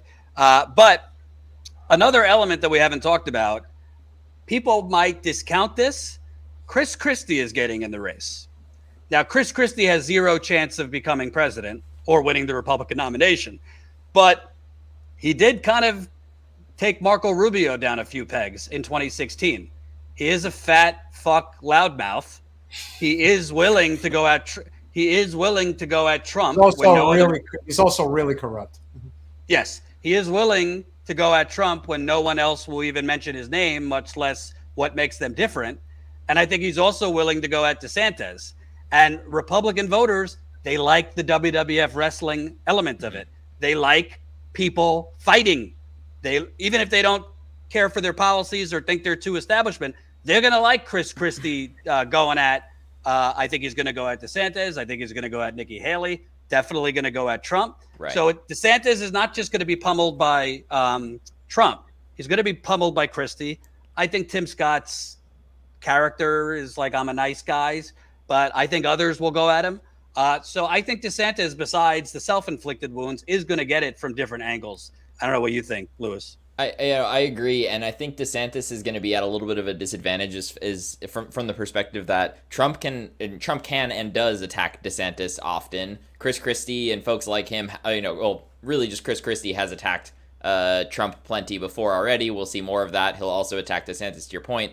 But if DeSantis tries to attack Trump and tries to get in too deep, unfortunately for DeSantis, a lot of folks who are voting or who would vote for DeSantis also still really like Trump. You know what I mean? These are people who voted for Trump at least once, probably twice. So for them to hear DeSantis attacking Trump will potentially be a turnoff, and that's a risk that DeSantis is going to have to weigh if he's going to be able to do that or not. So Trump and others can attack DeSantis as much as they want, but DeSantis is not, in my opinion, in a position where he can really attack Trump on anything because he's running on a lot of a similar platform. Number one, you mentioned he's, Make America Great Again is the book that he's reading to his child in the ad, apparently. But if he starts to attack Trump, he is potentially going to be in a position where his own voters are going to get turned off by it and choose to either back the former president again or take a look at some of these other options. This is a good segue to our final topic. Colin, could you put up what I just sent you? I wouldn't say Joe Biden is the sharpest cognitive tool. This is definitely not Joe Biden's idea. It's probably his campaign. Pretty smart. Pretty good troll. So Joe Biden tweeted out, this link works to get donations, probably will work to get donations. But I want to move on to the Democratic primary, which we haven't covered much here because obviously we've been focused on East Palestine, Flint, Kalamazoo. I will have an update on Kalamazoo before we leave, so don't go anywhere. Wait till you see the gas levels that were coming out of this paper mill today, which Governor Gretchen Whitmer is allowing, who, by the way, Joe Biden desperately wanted to be his vice president, but his team talked him out of it to appoint Kamala Harris. So we don't technically have a primary because the DNC, they're not like secretly rigging it. They've just said, we are rigging it. There is no primary. There is no debates, whatever. I am not a fan of RFK. Bring the heat. I don't give a shit. I can't compartmentalize dangerous anti-science, anti-vax. It's not just anti-COVID vax. The dangerous autism and everything else. To me, that's disqualifying to hold any public office. I would cover it if he gains steam. I think he will flame out eventually. Young people in particular don't particularly. The Kennedy name is not like going to get young people out. That's more for an older generation. Marianne Williamson, I got some qualms with, but I certainly would support her over Joe Biden or RFK. I don't think she's running a particularly strong campaign, which we could get into. But I will say, Colin, if you show the polls, I mean, right now, Marianne Williamson is at 11% and RFK is at 11%. A previous poll, I think a week or two ago, RFK was at 20%. So that's a change, negative for him. I don't particularly think it's like the greatest sign for an incumbent Democratic president that you're only at 65%. I would want to see that closer to 80% if I'm the incumbent. They could try to rig it, but that doesn't necessarily mean that Marianne Williamson and RFK can't come up with creative ways to force their hand. Obviously, Marianne Williamson's investing a lot on TikTok. RFK is doing the rounds in media. If Maybe those one of them will have a Twitter space. Right. Yeah, that's going to be a running joke for a while now, so get used to it. If those poll numbers go up, I think they. I mean, I don't give the DNC or the Democratic Party credit to have any shame. They might just say, fuck it, we don't care. But, you know, if Marianne Williamson gets 25 or RFK 25%, I don't really see it as I don't see it as a sustainable position not to debate or hold a primary, because I think it would hurt Joe Biden in the general if they just denied any form of democracy. I will also say, and I'll be criticized for this by certain channels, if she's listening, I think Nina Turner is really squandering an opportunity here. I'm not saying Nina Turner would win. Obviously, you would have to have an answer for you just lost 2 congressional races. But I look at it, frankly, you have a half-lucid incumbent in Joe Biden. I think one of the major reasons he's running again is because they know Kamala Harris would be defeated. She would. She's not a good politician. She got destroyed in the Democratic primary, and they think the Democratic Party has created the identity politics beast. They cannot throw Kamala Harris under the bus. If Biden dropped out, they would have to support her. But I think Nina Turner, I think the mood right now, if you want to recapture the highly, highly deflated Bernie base and the highly, highly fractured Bernie base, sure, you're not going to get the Jimmy Dore and the other morons, and that's fine. They're not as big as they might appear online. But when I say morons, I mean, if they're running as a Democrat, I'm not going to vote for them. Okay, you're not going to get those types. But I think you could revive a lot of cynical people that are disappointed with Bernie because you would never go past that line. I think Nina Turner would go past that line because I know she was pressuring Bernie Sanders, so was David Sirota, to punch Biden in the face, figuratively, in the campaign, and Bernie wouldn't do it. I don't think Marianne Williamson is doing that either. She's doing some things that are good, but people right now, they need more than just an aspirational campaign. They want a fighter. They want someone to call Joe Biden corrupt. They want somebody And when I say people, I'm not only calling about progressives. Biden is significantly losing support among young voters and black voters. Colin, if you have that link I sent you on the black voters, he has dropped support among black voters. He's down to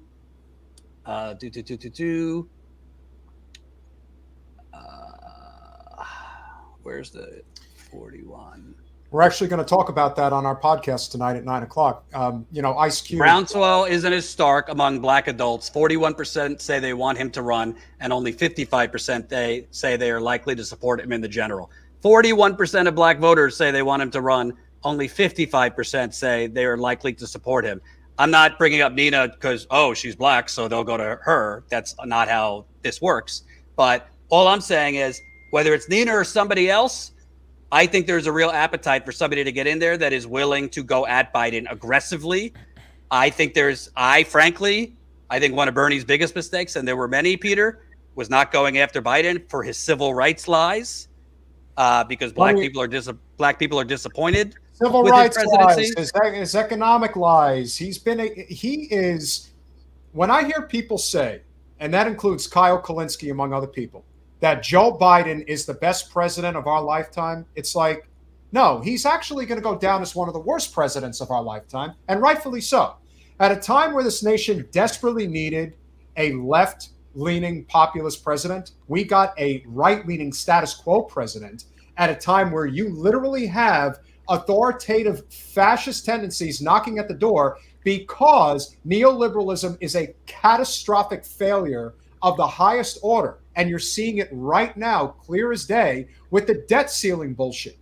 If there is an opportunity for somebody like a Nina Turner to get in the race, it's going to be right after the end of this debt ceiling crisis, which will happen literally at the deadline.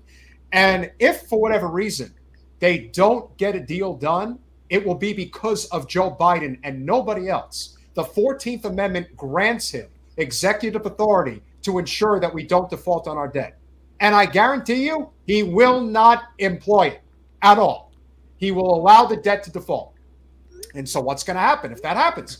Well, we will effectively go into a recession immediately. We might go into a depression, depending on how much the dollar gets devalued. You've already got Russia and China locking arms economically. So this can only get worse. And right now, if there was that opening to say, God damn it, will somebody who is a populist leftist run for president and just take your chances? There are no guarantees that anything positive is going to come. Who gives a rat's ass if the Democratic, uber affluent, major city base is going to hate your guts? They're going to hate your guts anyway.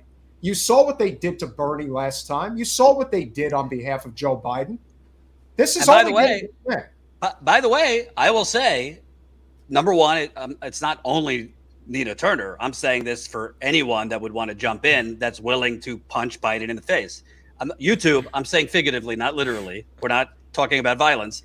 But, I mean, there's so much to punch him in the face, and he cannot defend himself politically. Oh. He's not there cognitively enough. That's why it was such a missed opportunity for Bernie. If Bernie would have went at him, older people that have cognitive issues, and again, I'm not diagnosing Biden, I'm the ancient parliamentarian, they tend, when they cannot cognitively, they don't have the reflex, they tend to get angry. That's just a thing with people who are kind of fading cognitively. If you push their buttons, they tend to get angry, which doesn't look good for a campaign. Mm-hmm. So I think anybody who is populist or progressive that's willing to get in there and call Biden a failed president and call him corrupt and point out the fact that the minimal promises he made, a $15 minimum wage, a public option, etc., he moonwalked away because he's not trying to restore the soul of anything.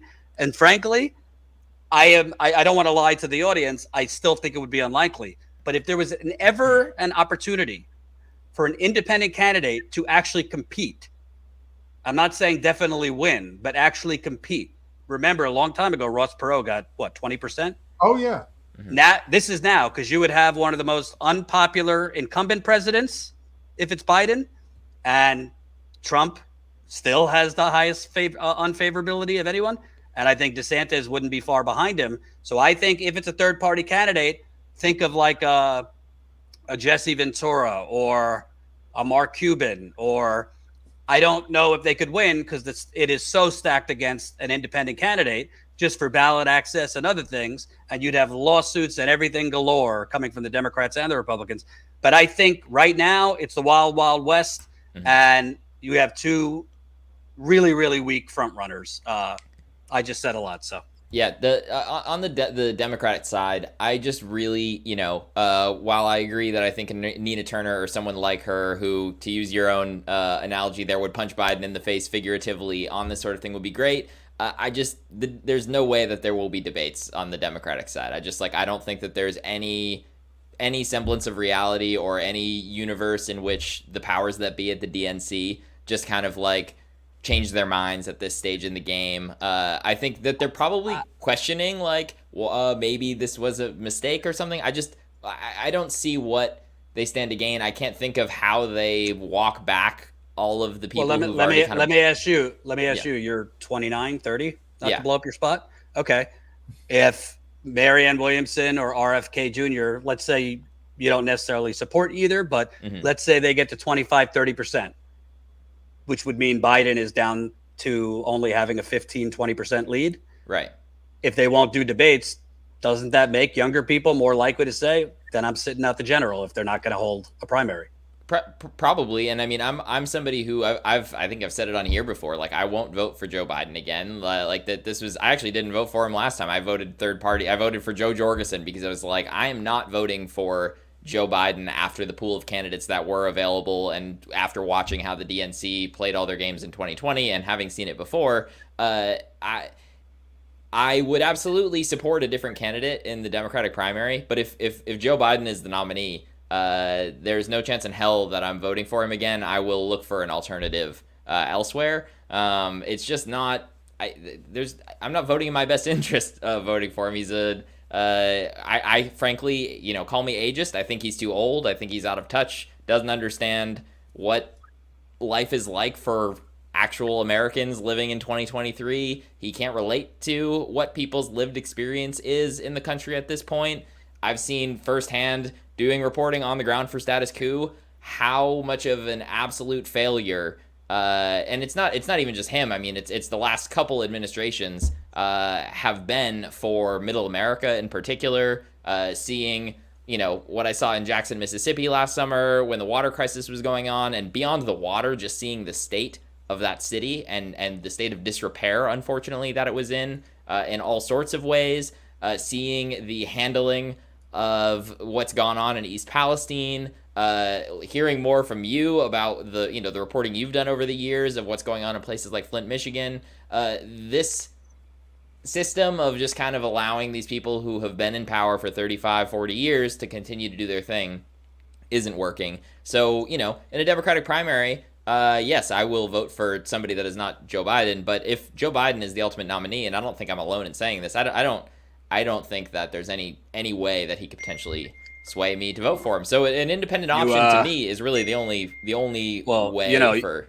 Go ahead. Your no vote will be crucial in the state of Texas. Oh, I know, right? Yeah. So that's the biggest bummer for me, actually. I lived in New Hampshire during the 2020 primaries, and that was amazing. I think I saw 6 or 7 candidates in the small town of 5,000 people that I lived in who all came through. I saw Bernie, I saw Tulsi Gabbard, I saw Andrew Yang, I saw Cory Booker, all sorts of people. So yeah, that definitely will be missing that. But yeah, no, it's I don't see it. We're definitely lacking in terms of left energy. And Joe, I mean, look, you can rattle off 1,000,001 things about how he's been a bad president and whether he's done anything good. The fact of the matter is he's never employed the bully pulpit, not once. No matter how many different ways they tried to throw the rotating villain, whether it was Sinema, whether it was Manchin, whoever, it doesn't matter.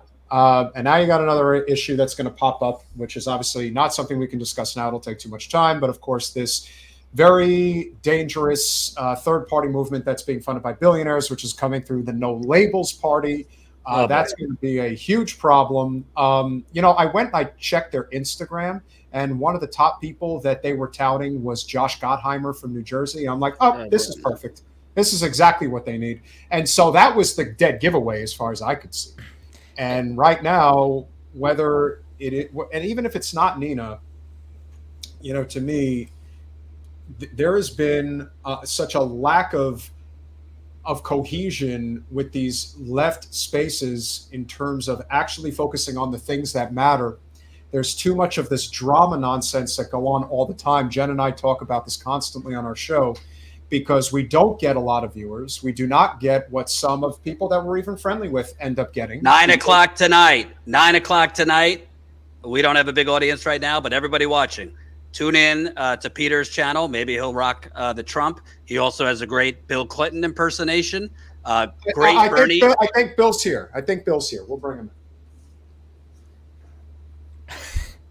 The only thing that matters to me is I have to know, I have to see, are there any nice-looking ladies in the audience? And listen, I am not a guy who only goes for 9s or 10s. I'll go for 6s and 7s. So just let me know. Jordan, good to see you. Lou, I know you're doing great work on the road. President Clinton, your wife, Hillary Clinton, I think you guys are still married, even though you haven't slept in the same room in 30 years. We don't even sleep in the same room she recently said President Biden's age is an issue. Is she considering a third presidential run? Listen, as far as I'm concerned, anything that will get Hillary out of the house is fine by me. I'm getting really tired of having to go to my library out in Bentonville to get all the guests of mine to come and visit me. So anything that is going to get her out of Chappaqua is perfectly fine by me. But then, of course, she's going to expect me to go out on the trail and give her speeches for her to make her look good. So I really don't have much interest in doing such a thing anymore. But I got to tell you, this country's in a lot of trouble. And I certainly would know. I mean, I am the guy responsible for making this all happen in the first place. Let me count the ways for you, ladies and gentlemen in the audience, who just need a fresh reminder of exactly what I did when I was president of the United States. Well, as you know, I was elected in 1992, thanks to our friends, the Walton family, who made sure that Ross Perot ran and got me into the White House by splitting the votes between Perot and Bush. And so once I got in, we had this triangulation of politics that we employed. The first such piece of legislation that we passed that was so significant was, of course, NAFTA. And I know y'all remember how wonderful that was when that went through. So we did that. We followed it up, made it even better with normal trade relations with China. 94 rolls along. We passed the crime bill, and it was really great. Let me tell you, we built more prisons in this country than at any time in the history of mankind, and it was really incredible. And of course, I got reelected in 96. You know what I did that year as a celebration? We passed the Telecom Act. We took 55 media companies, lowered them down to 5. That includes Fox News, MSNBC, and CNN. And then, of course, the creme a la creme in 1999, we repealed Glass-Steagall. And that's why I'm such a filthy rich guy, and you guys are just scraping by with whatever pennies you can get because the dollar. And President Clinton, amidst all these accomplishments, was Jeffrey Epstein consulting you when you were on his plane 26 times? I got to tell you, before everything went down with all the information that came out about those little rendezvous to the private island, I mean, let me tell you something. One thing I can tell you about that island, it was pretty amazing. They had the best food. They had the best. Well, I'm not going to really tell you too much, but the point is, he was a very smart guy when it came to managing money, and I ended up making a lot of it. Now, as far as what actually happened to him in that prison cell, I cannot speak on that issue, so don't ask me. I cannot say. All I know is that my secrets will never be revealed, and I'll never be punished for my crimes. And you know why I'll never be punished for my crimes? Because all of the policies that I just mentioned that I had passed while I was president, it made the rich and powerful really rich and powerful. And you don't bite the hand that feeds you. I've got a lifetime out clause from all the things that we did. And I'm not even mentioning what we did with Haiti through the Clinton Foundation. But I digress. So for those of you who are suffering right now in this country, I can assure you that there's a lot of blame to go around. But I certainly get the most of it, baby. And I am proud of that record. And President Clinton, real quick, I don't know if you've been following the failure to launch of Ron DeSantis' campaign today. Former President Trump has come out saying glitchy, tech issues, uncomfortable silences, a complete failure to launch, and that's just the candidate. So that was a Twitter message by Trump's campaign, and I have now got an email. I have now gotten an email from Make America Great Incorporated. Ron DeSantis' botched campaign announcement is another example of why he is just not ready for the job. The stakes are too high, and the fight to save America is too critical to gamble on a first-timer who is clearly not ready for prime time. President Trump is the proven leader that will be ready on day one to turn the country around. Obviously, you were at President Trump's wedding, so you know the man. He donated to you and your wife. What do you think of President Trump's third campaign for president, as well as Ron DeSantis apparently having some technical problems launching his campaign tonight? Well, as somebody who does not have a problem with failing to launch, I can assure you that Mr. Ron DeSantis doesn't have a chance in hell against my personal friend, Donald Trump. And yes, I am saying it right now. For those of you who don't know, our daughters are very good friends. We get together for the barbecues all the time. Hillary doesn't particularly like to show up because she really hates that Donnie boy. But he and I get along quite a bit. We certainly like to run up the score against one another, if you catch my drift. But he's a great friend, and I wish him lots of luck. Lord knows at this point, whether you got Trump in the White House or you got Biden in the White House, I don't really think it makes a lick of a difference. You might as well just flip a coin and live with the results. You never know. Maybe I could make a third run at the presidency.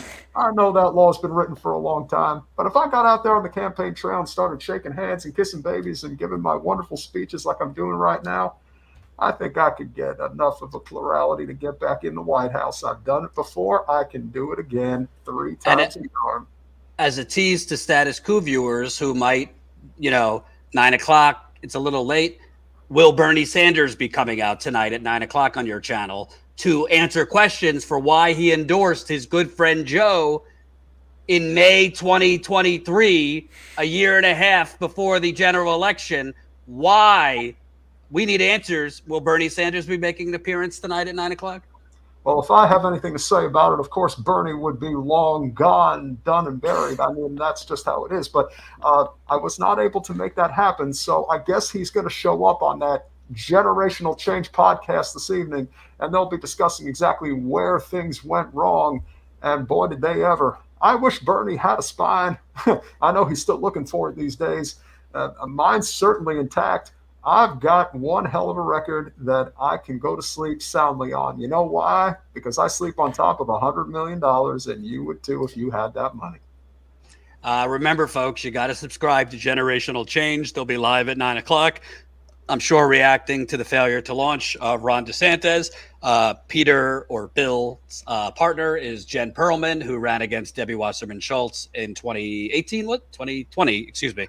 Let me, before you continue, I do have to make one little statement, and I have to say that of all the people that really got in Hillary's way to prevent her from becoming president of the United States, that little bugger, Debbie Wasserman Schultz, I told Hillary all the time, you got to leave that lady on the side of the road. She is totally dead weight. But unfortunately, she didn't listen, and, she played the anti-Semitism card on us, and, we really didn't have much of a choice. So, that lady sucks. I hope that lady Jen takes care of her one of these days. But nevertheless, you want to check out that Generational Change podcast. I make an appearance every once in a while. I recently went on there to talk about what a fool Rudy Giuliani was when it came to dealing with his women. You need to learn a thing or two about how to deal with that. These guys on Status Coup, they really know what's up. They get on the road. They go out there and visit the countryside, all the places of this great, wonderful land that we live in that I destroyed with my policies that people have to live with every day. So if you want to know what's going on and the effects of Clintonism in America, you definitely want to follow this channel, subscribe, maybe throw them a few bucks. That's assuming you even have money to give away. If you do, you definitely want to help these guys out. They're doing a great job. I would offer to give them money, but they keep turning me down. So I'm just going to keep all that for myself, You know how. Thank you, Bill. We're going to wrap up the program tonight with a real serious topic. Lewis, I don't know if you know about this. Oh, and I'm going to get pissed. We are going to read Super Chats, too. So, Status Coup, we've been on a bit of a toxic tour in recent months. Obviously, Lewis has been doing what I think deserves award-winning reporting in East Palestine. I've been remaining on Flint.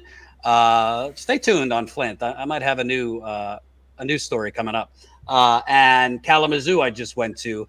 So Kalamazoo, if you've been following, is there is a poor black community that they have put a toxic paper mill belonging to a multi-billion-dollar corporation, Graphic Packaging. They are pumping toxic levels of hydrogen sulfide into the black community. The Democratic governor, Gretchen Whitmer, in 2021, helped that plant expand, even though her health department knew about all the complaints coming from residents. High rates of asthma in the community, COPD, the smell is horrendous. People can't open their windows. They don't let their kids out to play. Kids don't go out for recess in the nearby school. Literally pumping toxic gas. And I have met people that have lost loved ones due to severe asthma attacks that live blocks away.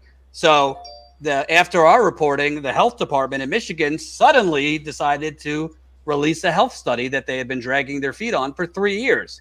That health study confirmed that the paper mill is releasing toxic levels of hydrogen sulfide. They said it was 5 times the allowable limit, because that's always kind of an arbitrary made-up number by the EPA. The allowable limit of hydrogen sulfide coming out of this paper mill or anywhere is 1.4 parts per billion.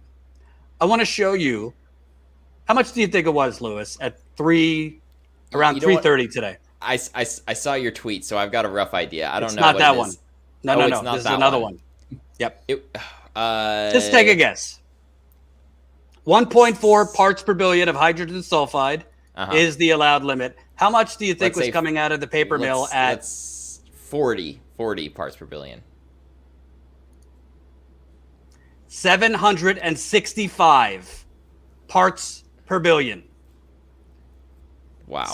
You see all the way on the left there? Yep. This is 765 parts per billion was coming out at 337 of that paper mill. That, by the way, both Colin and I got sick just doing a live stream outside of the paper mill for an hour. And then I went back the next day and we both got sick again. I was told that, from a resident that I interviewed that lives a block away, her asthma is out of control today. They are literally poisoning this community with, I can't do math, 1.4 parts per billion, 765. I mean, it's almost 700 times. Yes. So almost 700 times the, quote, allowable limit. And do you know what the Michigan Health Department, and let's just say Governor Whitmer, because it's her government, you know what they told these residents was their recommendation after the health study came out? Stay inside. Stay inside your homes when the odor is bad. Right. And you can even the see odor on is this, bad 24/7. Yeah. You can even see on this. I mean, that's clearly correct me if I'm wrong. That's the neighborhood right to the left there. Yeah. Oh, yeah. Those are people's homes right next to that, yeah. basically. Yeah. So to the left of that is exactly where I was standing. So I'm glad I wasn't. And you know what?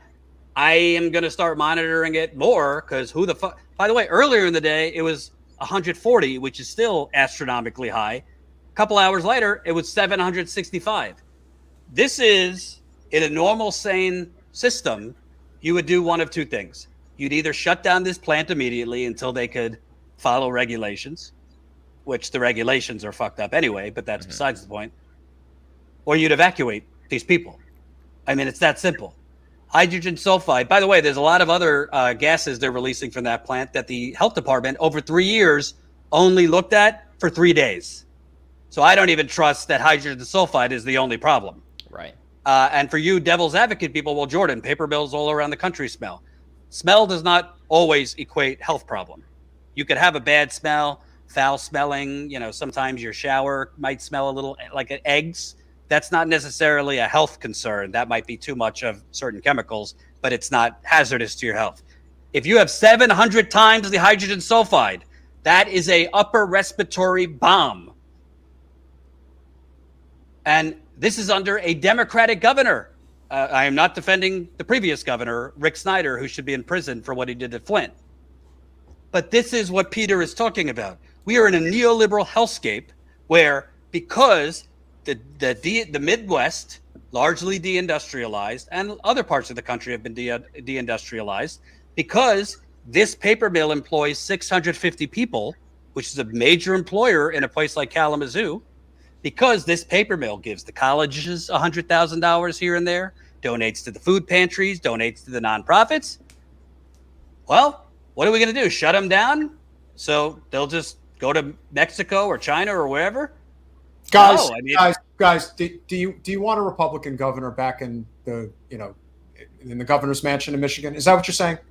That well, the sounds point is, a Republican governor was allowing this because this has been going on for over a decade. And now a Democratic governor is not only allowing it, help them expand. In 2021, Gretchen Whitmer's, the Michigan Economic Development Corporation, the MEDC, which is just a fancy board. It's just donors, real estate developers, lawyers, former politicians who are now on the board. The governor appoints them. They approved a $125 million bond deal for this multi-billion-dollar international company whose net worth is nearly $8 billion. Whitmer approved a $125 billion bond deal, not to mention the city of Kalamazoo, I think gave him a $20 million tax break when they knew about the data. In 2015, Peter, 1,950 black infants under the age of 1 died in Kalamazoo. 90% of black residents live in this neighborhood. Guess what? The data mysteriously was erased from Kalamazoo's health website in the subsequent years. So I have no idea what the numbers are now, but almost 2,000 black infants died in 2015, 5 times the rate of white infants. They're literally, people say, Jordan, be careful with the term poison. You say poison too much. No, I don't. I don't say it enough. They're poisoning poor black people. And now, since they expanded in 2021, it's traveling to the west part of Kalamazoo, which is white people. So the only thing I can think of is if enough wealthier white people complain, maybe they'll do something because this is America. Yeah. But this is an emergency situation. You could not have 700 times the allowable limit.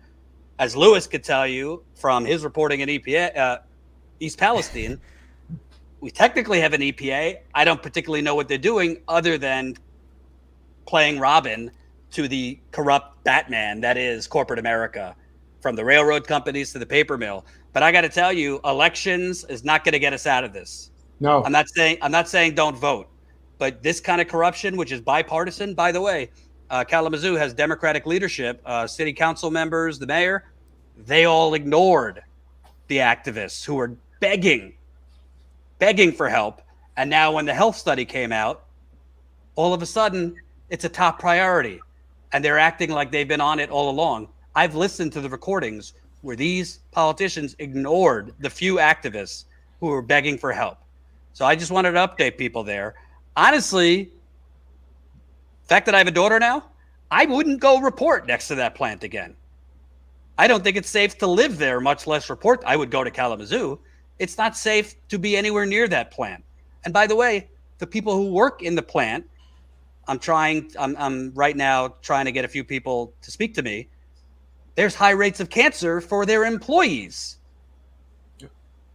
This multi-billion-dollar company does not use carbon filters in their paper mill. Let me repeat. This multi-billion-dollar paper mill does not use carbon filters. What kind of fucked up, whether it's Biden, Trump, DeSantis, they're all. This is happening and all in the name of saving a few bucks. That's all it is. Just a few effing dollars. When you look at the cost factor for those that suffer for it, it's in the billions. It's in the billions of dollars that people suffer for this. And what I thought was one of the most mask-off moments, and I have to say, the train derailment in East Palestine, if there was a moment where I will look back and say, why did Trump get back in the White House, overlooking all the legals and all of that stuff? But if he were to win again, the reason why I think that the East Palestine train derailment is so significant is because when you look at what I believe to be one of the most propagandized shows in all of television, The View, you have Joy Behar in particular, who wants to say, you voted for Trump and this is what you get. I never heard them once say that this is Norfolk Southern's fault, which is whose fault it really is. Right. Because they're not going to go where you actually need to go because they're not going to bite the hand that feeds them. Corporate special interests have completely captured our government. They have captured the state house in Michigan. They have captured the state house in Florida. They have captured it all over the United States. Lou, you live in Texas. I mean, the rules there are absolutely atrocious, especially when it comes to running state house races. If anybody doesn't have any idea, there are no spending limits for state races in the state of Texas. Zero. The oil billionaires can buy up every effing seat if they want to. Every one. Yeah. And that's why when we look at why things are so bad, why poisoning people in Kalamazoo is legal. You know, you can't shoot somebody dead. That's murder. But when you literally poison hundreds, if not thousands of people, that's the cost of doing business. And that is why a lot of people do not care about the rules anymore. They're like, Trump committed a few crimes. Who gives a shit? This whole country's going to hell anyway. That's how a lot of people feel. And I think that's kind of where we're at right now. Right. And the Democrats are hating it.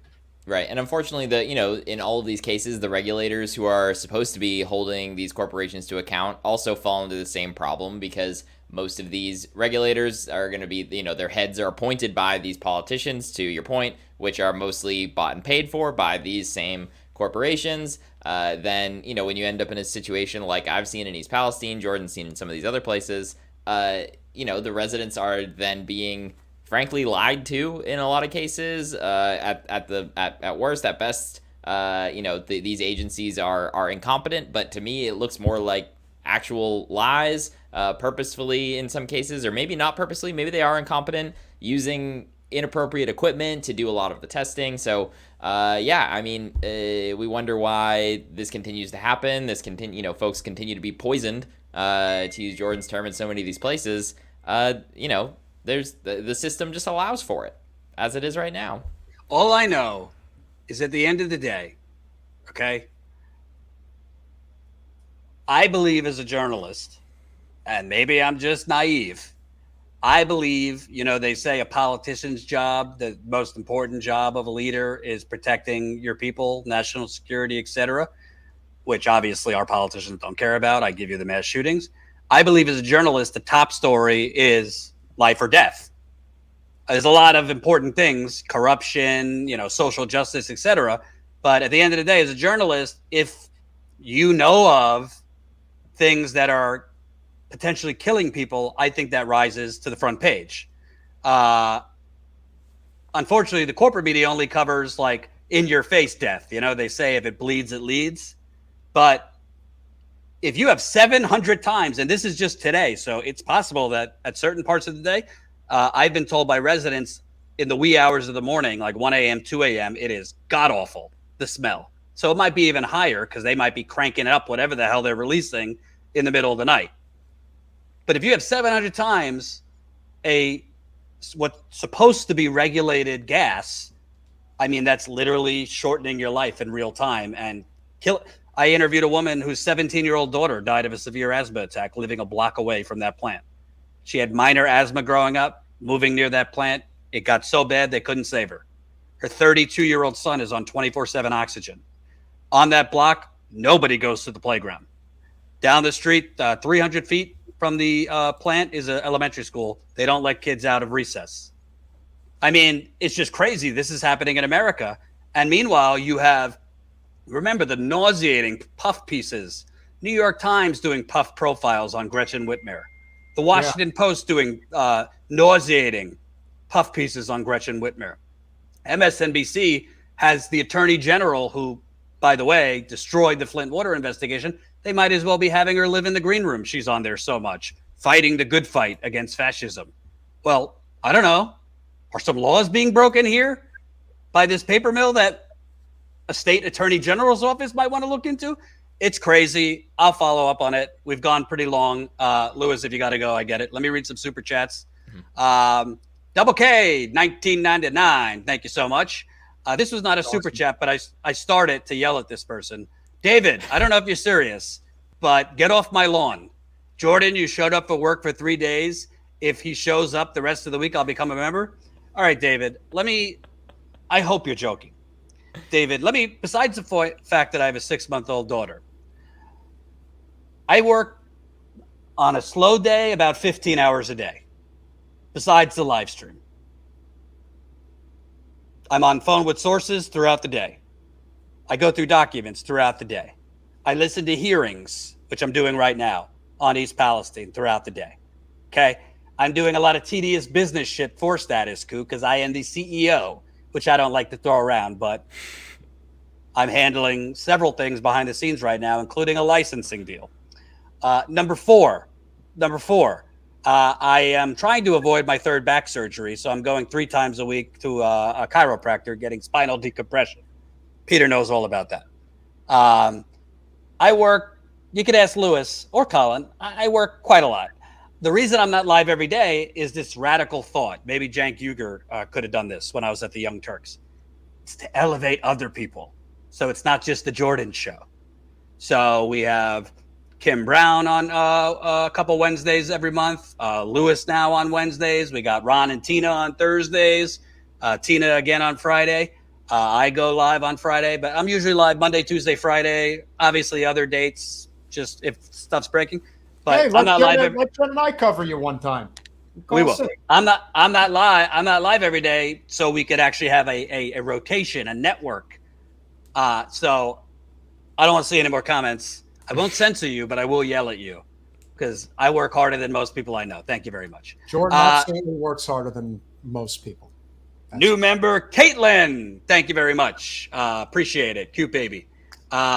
Double K, 1999. Thank you so much, as always. Venetia David, 10 pounds. Colin outdid himself today. Yeah, Colin's really bringing it home with the thumbnails and all. And actually, while I was live, I texted Ron Placone, who's hosting tomorrow, asking him if he could do a comedy sketch on Ron DeSantis's Twitter Spaces. And he asked, can Colin make like a mock Twitter Spaces? I shouldn't have answered for him, but I said yes. So hopefully, why not? Big Dumb Animal, $4.99 super sticker. Why, thank you. Megan Jimenez, $49.99 super sticker. Thank you so much, Megan. That's really kind. Double K, hitting it again with the $19.99. Double K from the top rope, another $19.99. Love Slick Willie. If you love him, watch it 9 o'clock Eastern. Everybody, watch it 9 o'clock Eastern. Generational Double Change. K is an amazing supporter of our show too. We love yes. Louis, any parting thoughts? What you're working on, etc. Yeah, I mean, more coming as far as new news from East Palestine. I teased this a little bit yesterday, but working on a story regarding somebody who actually had their furnace filter that they took out on February 1st, 3 days before the train derailment, put a new one in, and they actually have both filters. We have those test results. I'm waiting on one final piece from a chemist that we're working in just to get some final details to kind of finish up that piece. So that'll be coming out soon. Also speaking with resident Chrissy Ferguson, who actually now has a doctor essentially telling her that the urine test is tied to continued exposure from vinyl chloride. That shouldn't be breaking news, but a lot of doctors haven't been touching that side of things at this point. So she is in a situation where she's actually going to be able to get some outside help and information about what indeed these folks should actually be doing, because she's been getting the runaround from all sorts of people. There you go. Ashley attesting to what Jordan was saying before. Jordan responds all the time to any new information at any time. Ashley's an East Palestine resident. You can ask my wife. You can ask my wife because I respond quite a bit in the few hours we have to spend with each other. I pick up the phone. I'm working. She doesn't. She yells at me. So yes. Yep. No, it's it is a kind of a constant. I think people have this thought that the only time like we're doing shit is like when we appear on their screen. But honestly, the live streams might be 10 to 15% of my day, just to give you an idea. But go ahead. Very important shout out that I want to give before we go. For those of you who know, Jen Perlman is my co-host and my business partner. We are obviously doing our podcast, Generational Change, but what we are doing in terms of our on-the-ground efforts is we're one of the main organizers here in South Florida to get abortion rights on the ballot in 2024, getting petitions signed throughout Broward County. We need to get 31,000 signatures by New Year's. So we do have time, but that is a lot of signatures. And obviously in the dead heat of summer, which has pretty much begun right now, here in the state of Florida, it's going to be very difficult to canvass during the afternoon and early evening hours for at least the next 3 or 4 months. But we're going to brave the very hot Florida sun and make sure that as many and all people that can sign the petition. And if you are a Florida resident, you can sign this. So the goal here is to make sure that in 2024 that we do have something significant to run on, because regardless of whether or not the GOP maintains its stranglehold on Florida, and they will, there is an opportunity to pass substantial legislation in Tallahassee, giving the codification of Roe v. Wade, if you will, for voters in the state. And I do believe that that is one significant caveat. Another significant caveat is that for those of you who are in the state of Florida and you're considering running for office with a populist, non-corporate lean, this is a perfect opportunity to have something to run on with the normie voters, especially on the Democratic side, that are going to be interested in signing this petition. So kill 2 birds with 1 stone, build your name recognition, give yourself an opportunity to build support for your campaign, especially for the causes that we're trying to fight for here. Obviously, Jen and I will be out and about. And of course, at 9 p.m. this evening, we will be live. We are going to be talking with Carol Roth, who is going to be discussing her latest book, which is about small business and how it's being thoroughly decimated in this country. And of course, we'll be discussing the failure to launch governor's attempt to make a name for himself running for president, which of course is not going too well. So, and I know one Floridian who's watching. Humorous, you still live in that fascist state. I hope you sign that petition, which is on screen. FloridiansProtectingFreedom.com/petition. For those Floridians watching, sign it. Definitely. And another reminder, because what Louis said is really important.